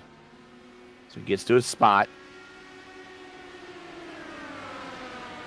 And now coming in a lap after, Bruno Miranda looks to be on his way through the pit road. So more than 40 laps for a majority of these drivers, and it looks like we should be safely within one pit stop to go territory here for the rest of the day. 45 in for Miranda, 44 for former leader Mark Murphy. And now you're going to see even more come through. Looks like Forsythe, Tucker, O'Sullivan, and Altena. That leaves Jesper Orman as the lone driver up in front. Yeah, and that extra bit of fuel that he picked up on lap 7 is could play into his hand. So a number of things can happen right now that can work into his favor. The key of which is people safely getting on the pit road without causing a yellow and safely getting off the pit road without causing a yellow. That is a real danger here, both times. It's equally as slippery coming on the pit road as it is coming off the pit road. Certainly when it's coming off the pit road with new tires and you're wanting to get up to a speed as fast as you can, people tend to overdrive that pit out. So if that does happen, we could cause a caution. He could catch most of the competition to lap down right now. So and you see Christensen stopped on lap 7 as well. He's now up to P2. Colley stopped on lap 7. He's up to P5. Greg Forsythe with a good pit stop. Now he finds himself just about 0.3 of a second away from Bruno Miranda and ahead of Mark Murphy. So that's a gain. That's a huge gain, as a matter of fact. Yep. And with a minor tire advantage, it's going to help out even more as Jesper's down and in. Lovern and Wagner are on pit road, I believe. Yep. Colley on pit road. And you said Orman's on pit road. Christensen on pit road. So they went just a couple laps longer than everyone else, like we thought they would. So this will turn it over to Miranda. So Miranda maximized his pit stop and was able to jump Murphy, and same thing with Forsyth. He jumped Murphy, and he should pick up the lead. We'll see. Orman's coming off pit road. He's past the caution. He's past the cones. He's now off the limiter. He might pop out in front of him. He might do this. It's gonna be close. Coming up to speed. Jesper's got it. It looks like he does take the race lead as such. But it's going to be a quick move down to the bottom for the 78 of Miranda, and that speed with the warmer tires, that's the advantage at the line. Bruno takes the lead right back, but Jesper was quick on that first stint, so we'll see what he can do with still a slight tire advantage. Now, that's a win for Jesper. That is a big win, even though he did not come out as a leader. The fact where he had to, he was buried in the standings and did that extra strategy to help move him up the front, had a very fast pit stop. He was on pit road 34.1 seconds, but in the box 8.6. But the way that he got on pit road and got off of pit road is kind of where it maximized for him. Very aggressively getting to those cones. Some great work for the number 2 team. So now we got a 3-driver battle, maybe 4. Mark Murphy still might just be in it, but I think Murph's there. Yeah, Murph's there. Yeah. Going to be all about these 2 drivers who got the leapfrog going and made up some spots. They definitely going to be the drivers who are wowing the field right now, especially for Jesper Orman. He made up about 5 or 6 spots at once and now finds himself in second. A few lappers going to get in the mix. Bill Colley coming right up as the drivers are going to fly across the start-finish line. So Bill is set to go. It's going to be 1 lap down for that entire number 31 crew. Success last night in the DW12 series, but tonight a little bit more of the struggle bus. However, it's going to be a quick field coming right by that number 31, and it's going to be Miranda, then Orman hitting their first lap traffic under green. Oh, Bill just doesn't give up, man. That's just perseverance right there. And he's going to stay high and kind of let the leaders go underneath him. Very good etiquette. Not going to get in the way. Although they will use Bill as a bit of a draft tool. Oh. And look at how close they are. Orman is not going to give him any space. And now it's going to be Jesper up in a second still, but he tried to gain some time and ended up wiggling back and forth as the leaders fly by that number 31. I got a little tight there. I don't think that was anything that Bill did wrong. And Jesper kind of, I think, might have drove in there and had the aero wash kind of washed up on him a little bit. But both of them skilled enough that they were able to keep it off each other. Now, the loser in this battle right now is kind of Mark Murphy. He's got separated. But Bill's really not holding them up. I mean, Bill's last lap was 24.3, and Murph's last lap was a 24.5, so he was faster than Murph's. So Murph will get there. Murph will get around him right here.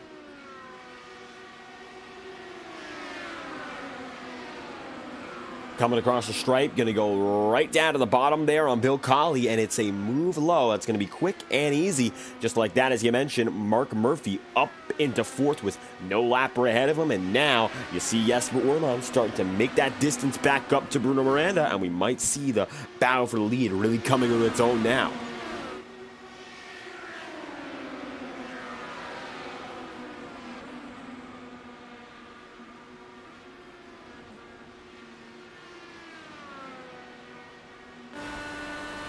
Watching on board, got Bruno Miranda we're looking at right now, Gary. So what's it like up in front? All right, so let's take a lap here of Gateway. It's a 1.25 mile oval.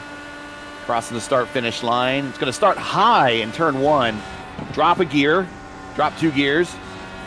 He's going to stay in that high lane all the way around to maximize the momentum. He's going to climb back up those 2 gears of 5th gear. Hitting 6, you don't need to hit 6 unless you're going to pass, but he might be trying to do some fuel conservation. 6 all the way through here. Sometimes people drop 5th. And then back down the cross start finish line, back into 1 again. A high entry, staying a high line, going down the 4th gear. So every lap in these guys, like I've done a race here in the Craftsman trucks. And you have the option of shifting the gears in 1 and 2 if you want to or not.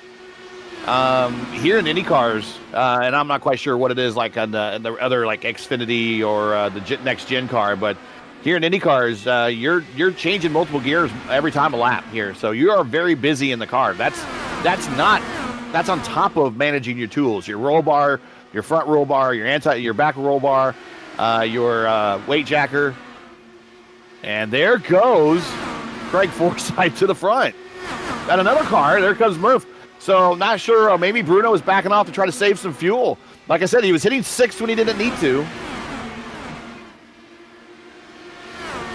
Craig Forsythe up in front, and I'll tell you this much, also a few other drivers were saving, as it looks like one driver going to lose a little bit of their car. Jesper Werman down to 3rd, so I got to wonder, is he looking for the long term? Murph's very high in 3 and 4, but gets a great launch down the front stretch. Tucker now on the backside of Murph, going to take a look to the inside. I don't think he's going to get the position, but he's going to have clean air. Murph's going to hold on to the position with the momentum on the high side.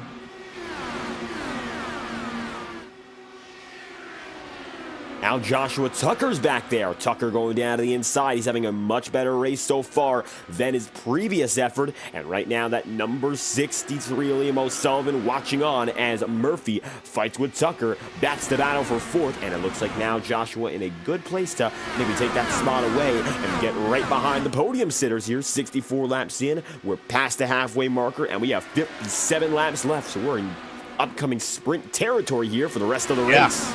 Yeah, we're believe it or not, we just completed pit stops. We're only 15 laps or so away from the next round of pit stops.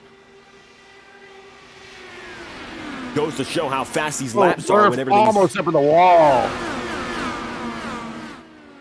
And you can see now the leaders are going to get even closer. You see not only now this first 5 group, but still keeping up. The drivers further on back from 6th to about 10th. Jonas Weber there with Liam O'Sullivan, and not to mention Seb Kinder and his company. And you can see Julian with Tien van der Velde.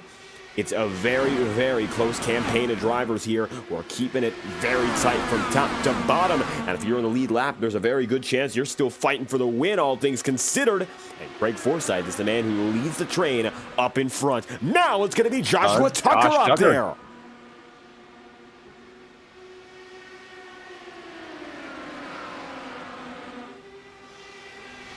Again, there might be fuel saving going on here, so this might be one of those Murph almost up in the Jesper, but this might be one of those runs where you lead. No, you lead. No, by all means, you please lead. You know, that might be one of those races right now in this stint here where they're still trying to hit a number, and they're really not wanting to lead. But Josh Tucker, and I don't blame him. I'll be like, man, I want some TV time. Put me up front. I want to see my name on the screen. Oh, Weber coming off of 2. Big reaction. Still here in 5th, despite a little bit of a wiggle, but Jonas Weber now trying to get himself the lead battle, and it's going to be tricky. Mark Murphy going to be the man defending. Jonas Weber is right there, but Jesper Werman, I don't know if he's trying to hit a number still. He has still a big tire advantage. I don't know if he's got to worry at all, or if he's just playing the game right now to save up his material for the later portion of the run. That might be what's going on, because with 52 laps to go, he's on a 20-lap stint, younger than anyone else in the field, and I think he's got less to worry about than anyone else. And that's just going to be the way it goes, given how his tire strategy's worked out. And when we get that final pit stop, we'll really know what's in store. Come the final 40-odd laps, we're 70 laps through, 80-85, that's when we'll see who really has what it takes. Yeah, that topping off the tank there at lap 7 is looking smarter and smarter and smarter.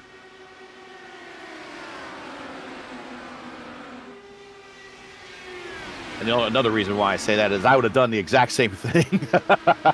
I would have done the exact same thing. So thanks for making me look smart there, Jesper. But 2 AIR cars got the 4D car and a sandwich right now. Craig Forsythe can't quite seem to get out of it right now. With 50 laps remaining and counting down, Forsythe has remained in 2nd here, and even though he has been passed for the lead, he hasn't really fallen all too far back. The 40 Racewear, number 99, still there in the runner-up spot, and I think maybe there's an opportunity for him to go for one more spot here if, of course, push comes to shove the right way. He could become a little more aggressive, but if everyone else is trying to hit a number, you're not going to see Forsyth budge because he's on a 27-lap run, which is one of the longer in this stint. Only one who seems to have a longer run would be right behind Jesper Ullmann and like Mark Murphy or Jonas Weber. But 27, still quite a few more laps than other race-winning contender Jesper Ullmann. You've got to save if you're in the position to compete against perhaps the best strategy call of the entire night. Well, remember, Murph was the leader for most of that first stint, so he was punching the hole in the air for everyone to follow. So he and Weber, who are right next to each other now, are going to probably go a little bit longer. They're now 30 into this thing. So we'll see if they can get up to the 40 neighborhood and beyond. Best case scenario for the race is if they do just that, so can't really afford not to make it long unless they end up dropping out of the race for the win here. Longer stint to counteract that early aggressive run might be the best way to go about it. With 46 laps to go, we are approaching our final pit stop cycle of the night.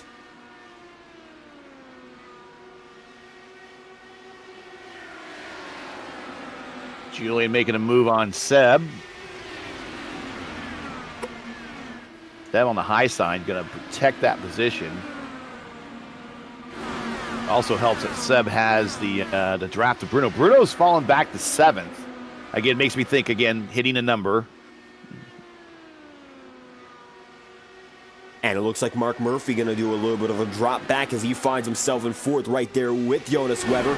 And I don't quite know what the game plan is right now for Murphy on a 33-lap stint. He's going to have to give up maybe a few more and try to run longer, slower lap times for now and come back late because Murphy might be in jeopardy more so than just about any other driver. Weber looks to be a little bit more in control as he's going to drop back, but now Murphy, he's going to pick up that pace and go right at Ullmann and company up ahead.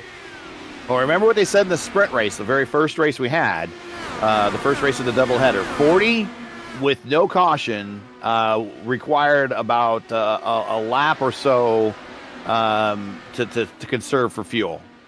Maybe a lap and a half, they said. So these guys got to get to now 80, 81, certainly 82. If they make it to 82, I would suspect they could probably make it to the end. So the window's getting ready to open as Murph flashes there. So he's having a little connection issues. Hopefully it's not terminal. The window for a lot of these guys unofficially opens coming to the line now. But for everybody to probably, for safety, to get home with a little bit of left in the tank, probably in the next 2 laps. Pedro on pit road, Bill on pit road. No, it's not Bill Colley. Bill Colley's still going. Pedro on pit road. So remember, he had the pit real early because he lost a wing, so he's got on a slightly different schedule. He needs a little luck to help him out this time. All right, this is when we expect to see, at the end of this lap here, guys diving to that third turn pit road entry. We'll find out who's the first taker here. You mentioned Pedro, but nobody else looks to be going in. Looking from Julian on up. Like it's going to be this time by everyone staying for a little bit longer, except for Tin Vandeveld. It looks like the 76 is the first taker, dropping deep.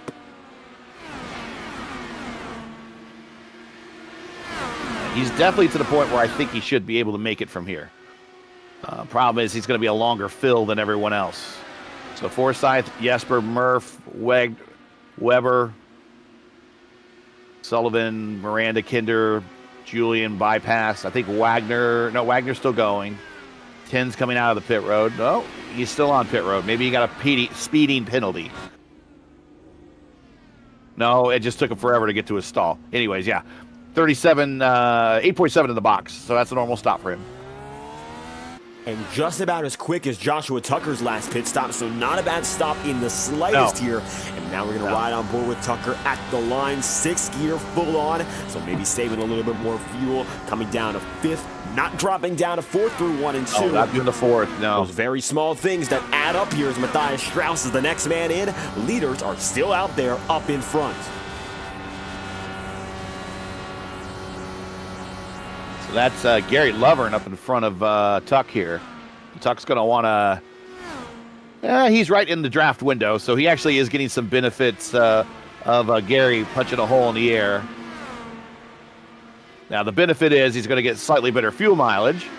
The bad side is you're near a wash. So he might push a little bit. And now dropping in, Mark Murphy going to go with Liam O'Sullivan immediately after Kinder and Miranda. That leaves us now with 6 leaders left on track. Miranda down and away. Kinder down and away. Final stops. Okay, we got Tucker and Forsyth on the pit road, and Forsyth really had to kind of check up and otherwise he would have collected Tucker on the pit access road. I think we got Weber back there as well. Julian Christensen on pit road. Oh, no, that's Collie, sorry. Going to find himself up in front in second, but yes, Julian does drop in, so now it's only going to be Jesper Orman up in front. Jesper is safe to go all the way by a long shot here, and he's going to have the shortest fill-up, so it's a huge advantage here coming with 33 to go. Yeah, so that's going to be massive where he puts in a lot less fuel than everyone else. And that is Strauss in front of him. Strauss is not going to help him out. Gets by the tires somewhat easily, though.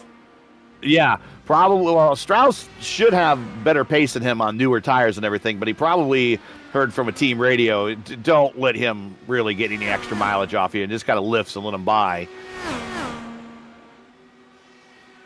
So Julian coming off of pit road. Here comes Forsyth. Forsyth's going to get the position. Julian's going to make a couple positions up, but he's not going to be near the lead.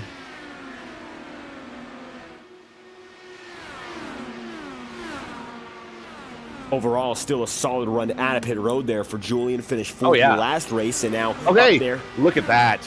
Sorry about that. Jesper on pit road, an extremely aggressive pit road entry approach. Getting to those cones. And now we've just got to watch the number. What's it going to come down to here if we're looking at time? Is Jesper Orman going to have a substantially quicker time in, or is it going to be a little bit different up next? Going to go up in the jacks. Takes about 5 seconds to change tires on these Indy cars. It's just a single impact lug. Boom, boom, boom, boom, boom. Done. Down and away. 8.1 in the box. That's the same time as Craig. That's faster than Tucker. A little bit slower than Miranda. Much faster than Murphy. So here he comes. Now you see there's Forsyth coming off of 4. Orman now exiting 2. Forsyth exiting 2 right now. What? With Joshua Tucker almost losing a front wing. But Jesper comes out in front. Substantially far in front. Wow. Yeah. And that's 2.6 seconds that he was able to... he was on pit road 33.6 seconds. Tucker was on pit road 34.3. So there's the big difference there. Remember they say the second every second in IndyCar is a football field a second roughly. There you go. He's a football field and 3/4 lead. And he's trying to break the draft. The draft envelope is there. Nonetheless, it's a second and a half for a driver who started at the back of the field, qualifying ban for Jesper Orman, and he's been able to go under green and find himself up in front. 28 to go. This race has turned out to be all strategy, and Jesper Orman looking great to perhaps pull it to the end here, as you'll see. Going to be Tucker, Forsyth, Murphy all fighting each other now with just over 25 laps left.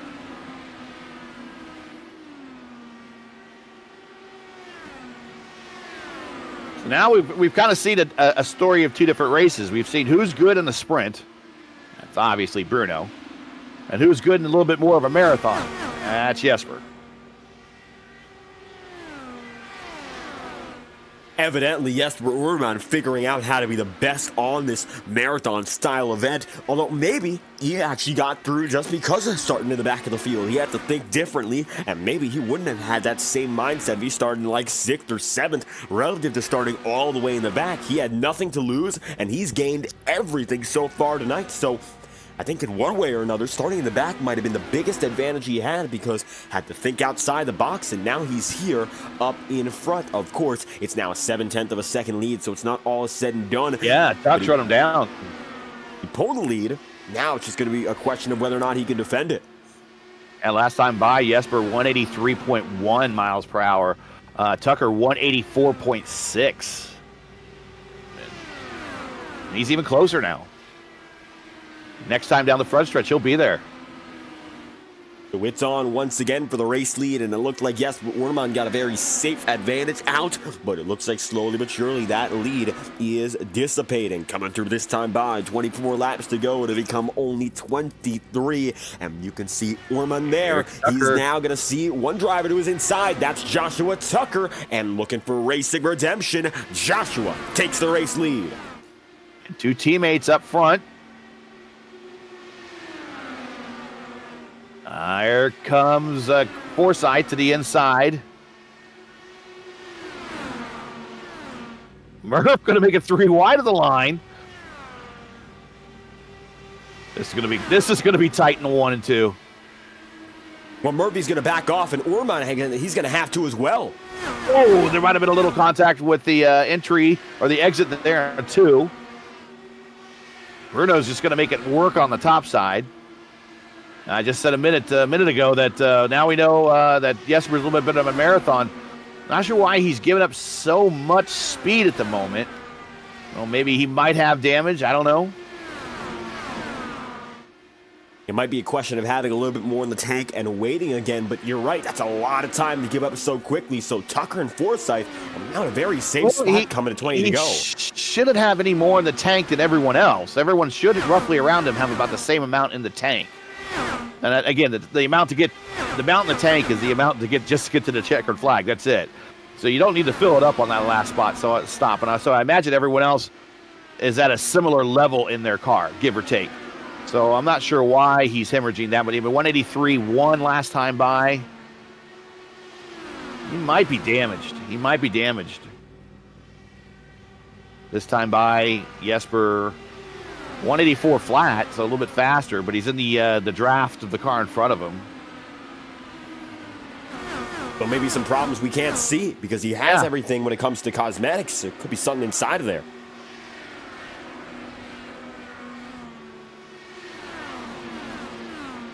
It's also possible that on his stop that he might have short-filled the short fill, if you know what I mean, and maybe put in a little bit less to try to get out in front, and then obviously hope for a caution late or try to save while you're up front. It's possible that he might have put in a half a liter less or something, quarter of a liter less, just anything to get off pit road faster than anybody else.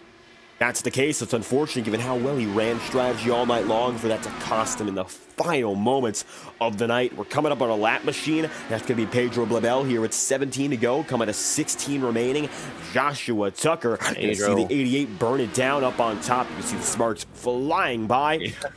Now it's going to be Tucker ahead, Forsythe and Murphy there. And Mark Murphy may be looking down to the inside here as Julian's back and forth for the second race running.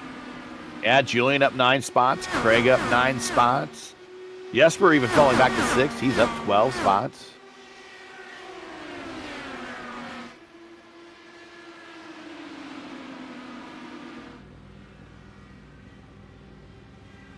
At the line again, going to be 15 laps to go, and Mark Murphy getting pressured here by Julian Altena in that number 11. They're going to be working by with 15 laps to go, and Julian's still going to be oh so close to making something happen here, but just hasn't quite gotten that room or the run off the corner. Liam O'Sullivan, in addition, right now finds himself in 7th, right there with Jesper Orman, so it might be a spot to take here in the dying laps, but we'll keep an eye on this battle as we keep an eye on Forsythe and Murphy, because Mark is now down to the bottom side from second place and getting even closer.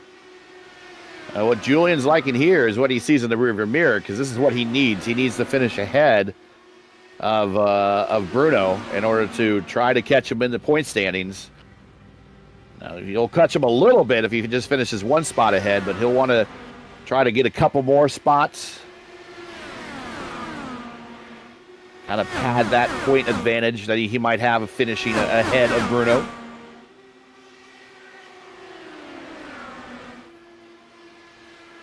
And now coming down with 13 laps to go. You can see there There's Mark Murphy looking to the bottom side again. This will be for second if he gets it done.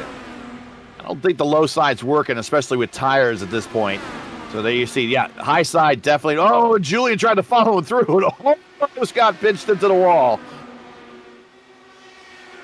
Don't think that's going to work now for Julian. Still a little bit of time to go, but that's a risky move that nearly went entirely wrong. Yeah, with the tires this worn, and they're not exactly super worn tires, but they're not nearly as good as they used to. That high side on 3 and 4 and 1 and 2 is the preferred line now. It just helps you keep your momentum.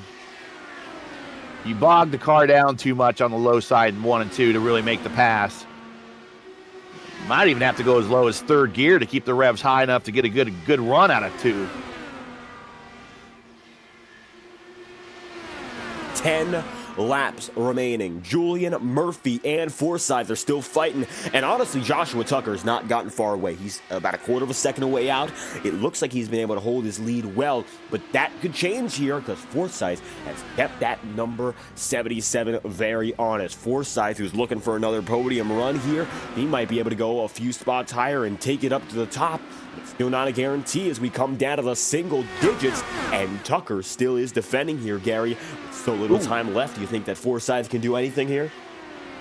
Yeah, I think there's enough time for Craig to do something, and watched Mark put a little bit of a block or a little bit of a fade on Julian. I'm sure that didn't make Julian very happy, but the rule for blocking in IndyCar is you're allowed one move.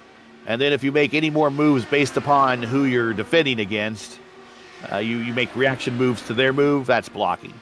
So that was a legal move. Julian might not have liked it, but it was legal. Trying to take multiple peaks. He's going to say, I'm going to try to go to sneaky on the high side. And there goes Julian looking down at the low there on Mark Murphy. Murphy with no choice to move up a lane and a half there and give Julian just enough room to go sliding by. It's going to be 6 laps to go this time by. Neck and neck at the stripe. This is for third, and Julian now looking low, deep enough to try to force an error, and it looks like coming up. Not clear. They'll stay side by side. The advantage maybe again with Mark Murphy as Bruno Miranda also looking for third. And Julian wasn't clear, but he was Brazilian clear, and he kind of moved up a little bit on Bruno, was trying to sneak in there. Now Julian's got to regroup now. Don't have a lot of time left. Trying to find another way around it, but get a good run on the high side, almost in the wall. 5 laps to go. The battle for third, perhaps the closest on the entire track as we speak, and the leaders keeping each other honest as one man in trouble. Gary Lovern is slow, and he's coming up on Bill Colley right now. However, it looks like he does stay straight on the circuit. Just to check up on a driver further on back as your leaders come across. Craig Forsythe, he's lost a 10th since our last position checkup, so maybe now he's going to have to pull out all the final stops he has. It's not going to be easy, but with still just about 4 miles left, I think there's an opportunity as we come across the line. 3 laps to go, and Julian still behind Mark Murphy. In terms of weight, Murph's going to be the lightest car at this point. He pitted on lap 86. Everyone else is 87 or higher around him. So he should have the lightest car. But again, everyone's going to have roughly the same amount of fuel. Second, third, and fourth right there under a blanket. Julian taking a peek to the inside. Nothing going. Tucker's got the purple lap. He said a little while ago to 23.9. Here, looking at the inside again. Julian coming to the white flag. Tucker This is the type of retribution that he was looking for. Julian now up to third, clears Murph. That's good news for Julian because he'll want to have that extra buffer there against Bruno in the points. Tucker off 2, just needs to get through 3 and 4. I don't think Craig's going to be able to get to him in 3 and 4. 3 and 4 is very fast. Take that pretty much wide open. And started for the pole, wins. And the line. Tucker gets it done. Racing redemption. Retribution, yeah. Just because of that first incident, of course, involved with the first caution of the day, he'll get the final win and complete the 120-lap marathon in Gateway. Congrats to him. He needed that very badly after his last 2 starts here. Very badly he needed that. How about the number 77? Waiting oh so long for a chance to pull through and getting it back done again here in Gateway. Checkered flag flies and Joshua Tucker pulls it together in the Reiter Engineering Gateway 200. Josh Tucker, your winner, led 53 laps. Forsyth, P2, led 5. Julian, one of the big gainers, didn't lead any laps, but comes on the bottom step of the podium. Has 10 spots he gained. Murph, he got Murph there right at the end. Murph probably not a little happy about that. Murph led 33, finishes 4th. Bruno led 13 here. Not bad for the doubleheader. A win and a 5th, so 2 top 5s. That's going to help in the points championship. But going to lose a little ground, at least in this race, when it comes to Julian and the points champ. Bruno leads 13. 6th is Sullivan. He probably expected a little bit more of himself here. Kinder, 7th. Jonas Weber up 6 spots. He finished at 8th. Jesper Orman, not sure what happened to him. He must have had some damage or something. Led 16 laps, made 4 stops, but those extra stops ultimately is what got him up into the lead mix, and must have had some damage or something and caused him to fall back to 9th. But he improved 9 spots, and Matty Wagner did not have a good race either. He was finished 10th though, and he was down 8 spots. So he'll be looking to make a stronger start at the next race we head to. And then from 11, you see Matthias Strauss there, the final driver on the lead lap when all was said and done. Then from there, you're also going to have Pedro Blabel, Tine Vandevelde, John Christensen, Gary Lovern, and Bill Colley. And it's going to be wrapped up with Lee Kane 17th, Dan Ench then at 18th, Patrick Zovazzi 19th and last when all is said and done as the checkered flag will fly here in Gateway. Top 3 drivers coming at you right now, and we talked to Julian after that 4th place performance. It's going to be the number 11 third on the day here, and we'll see if Julian's waiting for us right now in any of the voice chats. Don't quite see the number 11 just yet. We'll get Julian in momentarily, and we'll hear from all of your top 3 drivers. See if Julian's available for comment right now and try to hit up the number 11 third place finish.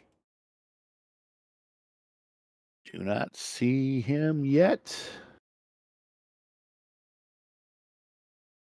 But we can grab Craig if we need to. And ask Julian to get in the waiting room right now, so we'll see if that's necessary. Either way, Julian with us as we speak. Yep. Hello. Hello, Julian. Much better race this time around. Got Murph there at the end to get on that bottom step of the podium. And also you made up a few points on Bruno in the championship. Oh, no, not too bad, really. Yeah, after that, I won't say the full word, don't worry. After that cluster F of last week at Imola, then I think I'm pretty happy with that to make up some points. I'm still cringing at that, to be honest. That was a real rookie error. You make one of those every once in a while, I guess. Sure, we're all human. It definitely hurt at the time, but yeah, in terms of the battle with Mark, it was amazing. Mark and I know each other well enough, and I think had it been anybody else, that would have ended in tears. I just looked at the replay and I was just fractionally clear, and I knew that was my shot at getting the position. So yeah, I just knew that was the moment to do it, and I was just about clear enough as well. Because right when I was actually turning, my spotter and iRacing also said that was. Then I knew, okay, I can actually go take a hard ride to take the outside, because I tried passing Mark on the inside. It just wasn't possible a couple as those tires got older, that inside line, especially in 1 and 2, just wasn't paying dividends like it was early in a run. Late in the run, you had to be on that outside. So setting up that outside, we saw one time he tried to sneak through, and they slammed the door on you, almost put you in the wall. And then a couple laps later, Bruno tried to do the same thing, and I think he did the old Brazilian clear to him, kind of moved up and said, "Hey, not today, Bruno." But that was a heck of a battle between you three there at the end. So very entertaining. That's kind of what we were watching. But any shout outs, anything you want to say to everybody watching at home? Because I would imagine after today, not the win, but you're fairly happy after kind of the last couple races, not just in the IR-18 series, but certainly after the DW12 show from last night. Yeah, last night wasn't great for me. Yeah, the last two races that I did weren't great, but I think those two from tonight made up for it. Do want to go back to the battle with Bruno. It was good, but like you mentioned, the Brazilian Claire wasn't too happy about that, so I gave him one back a couple laps later. So it's all good. Bruno and I know, just like Mark and I do. Bruno and I know how to. It's all good. I'm not upset about anything. He knows that was probably a little bit too late. I'm not gonna throw a hissy fit about it. It was good racing. Just hard and aggressive, exactly how I like it. It was clean and respectful as well, which is the most important thing. So, I wanna shout out you guys for broadcasting again. It's just the same little riddle as always for the race. Where Red Engineering Esports for sponsoring the race. They're also sponsoring next race. In 2 weeks at Texas. So it's good to have them on board as well.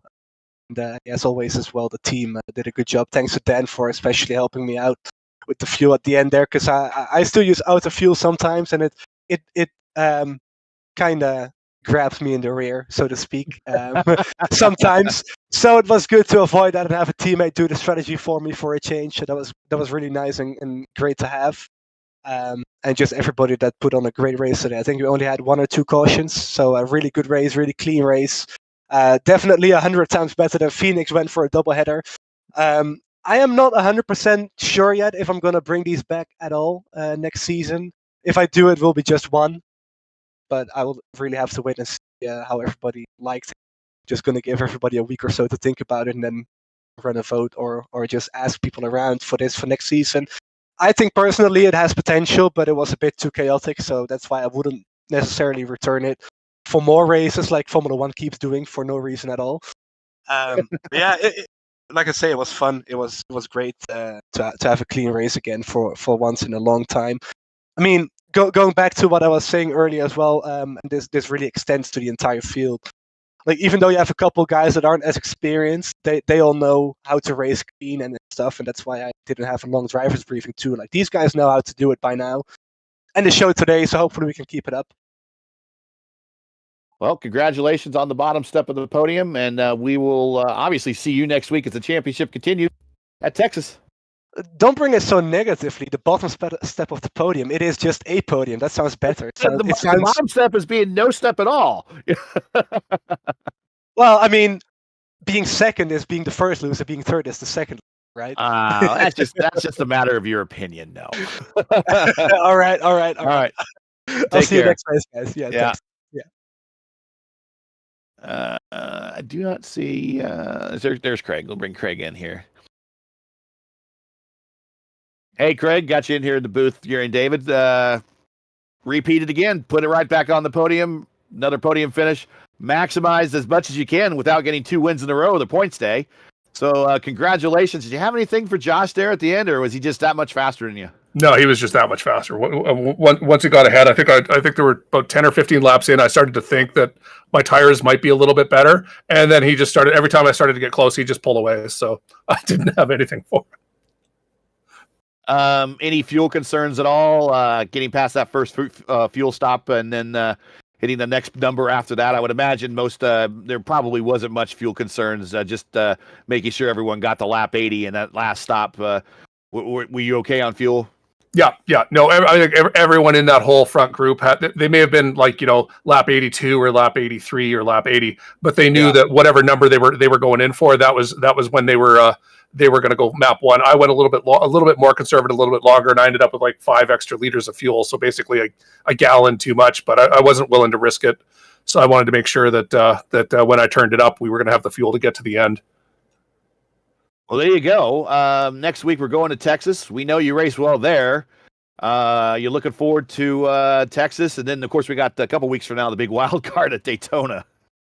Yeah, we're good at both of those. It's just that we're fully cognizant that we're only up here because Jesper hit the wall and damaged his car there, and Jesper and Josh and Julian are all great at those tracks. So it's going to be another tight battle all the way to the end, and hopefully it stays clean and we come across the line.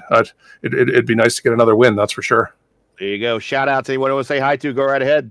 Oh, Sam, I got to thank everyone over at 40 Racewear. Just had Jim message me here, so gonna talk to him offline. And you guys over at FTN, Gary and David, and Julian running VOR. The first race was a little sketchy, and this one was planted. So the evening is a good time for Gateway, that's for sure. All right. Well, congratulations on the P2. We'll see you in a week when we get to Texas. You betcha, guy. Stay safe. Yeah. All right. Well, there we have it. We've actually, sorry me to cut you off, but there we have it. We found out what happened to Jesper. So that was some insight. An unfortunate circumstance for a driver who did so well in keeping up. And I'll tell you this much, one more to speak to who got redemption unlike any other. Joshua Tucker. The first race, not the one you were hoping for. Pole position for both events, and I think this was more the result you expected the first time by. Victory here, and after 120 laps, Tucker getting it all done from the back of the field in the first race, finishing in the front this time by. What's it like from, of course, both sides of the spectrum? Dr. Jekyll, Mr. Hyde, I guess. Yeah, I mean, it was just, we had like 40, 45 centigrade track temps, which is like 120 F, somewhere in there, and that first race and the setup is just, there's really loose cars I struggle with, it's really Achilles heel, and, I tried to keep it as alive as long as I could, and I'm real thankful I didn't take anybody out, just myself, but there was a lot of mechanical grip at night, and yeah, that just allowed me to kind of be more confident and control it, and it was just the right amount of laps to have, some strategy and, fuel playing and saving going on, and I think I just picked the right time to choose that was the time to lead the grid and kind of controlled it from there. Hey, my question for you, I didn't mean to cut you off, Dave. You had two races in a row. Of course, the DW12 race that we were watching last night on Race First, and then again the early out and the first race here, the doubleheader. You had to be thinking to yourself, "Oh, come on, man!" And you had to go like you still had one more race to go. I mean, any thoughts of just saying, maybe it's just not my track. Maybe I just need to go take back, sick a breather. This is just a video game and relax. No, I mean, not really, because honestly, kind of like you, and for whatever reasons that are unknown, like Gateway is actually really strong for me. So in Lionheart, I started from the back. I think it was like 26th or something and finished 8th. Because I just wanted to survive. I was trying to get my X limit down and still get a top 10 out of it. And that league is nuts. It's a great result, And so it's someplace I'm really fond of, but it's also a place that, it's really easy to tune this car to be just a little bit too loose. And that's probably what, I really need to focus on. And, I think you've seen me crash out a lot, as soon as I think you mentioned, a car is loose, you can probably bet Tucker's hitting a wall at some point. But yeah, I mean, outside of that, it's a progress. I think I'm still an iRacing sophomore. So I'm still have a long way to go, but it's getting there, and I don't really, I'm very much a fighter, so definitely not going to stop anytime soon. Oh, congrats, man! I appreciate the perseverance, and definitely you got to feel definitely very good after kind of because I could hear in your voice you knew you could do it. You knew you could nail it. Just for whatever reason, last night and the first race tonight just didn't go your way. And just keep at it and not quitting says a lot. So congrats, man. Oh, thank you, Gary. Thank you. That means a lot. Thank you guys for what you do. It's I'm sure it's going to be an amazing broadcast to be able to watch. Joshua Tucker, number 77. If you have any final shout outs for us, make sure to let us know.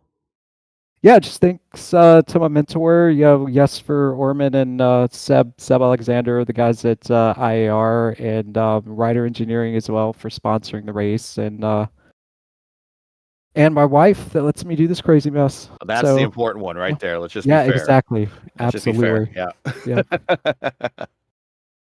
So you guys have a good one, and see you guys on the next one. Yeah, I'll catch you at Texas. All right, thank you, man.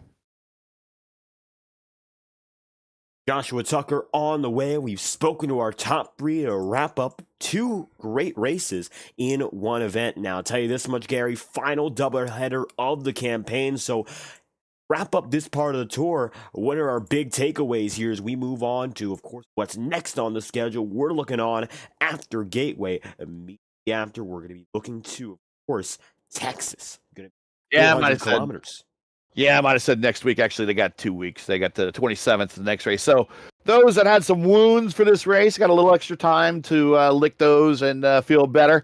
Those that needed some practice, you're going to have lots of practice here the next week to get your car ready or get your strategies ready for Texas. I believe this is going to be might be the old Texas where it's a 24-degree banking all the way around. I could be wrong there. But I do know that if we see Jesper Orman in the lineup, that is, we know New Texas is, that's like a home game for him. He never, hardly ever loses there. And same thing with Murph. Murph does a really good job there as well.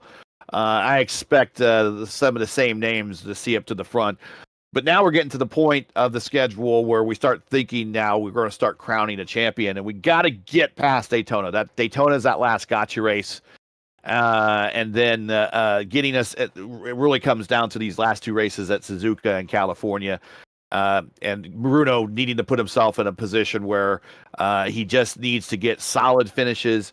Doesn't need to do anything crazy in order to clinch this championship. What he needs to do is get the people around him to do all the crazy stuff while he kind of takes the conservative win, or at least the conservative approach in terms of closing the championship out and getting the win. So, or the overall championship crown.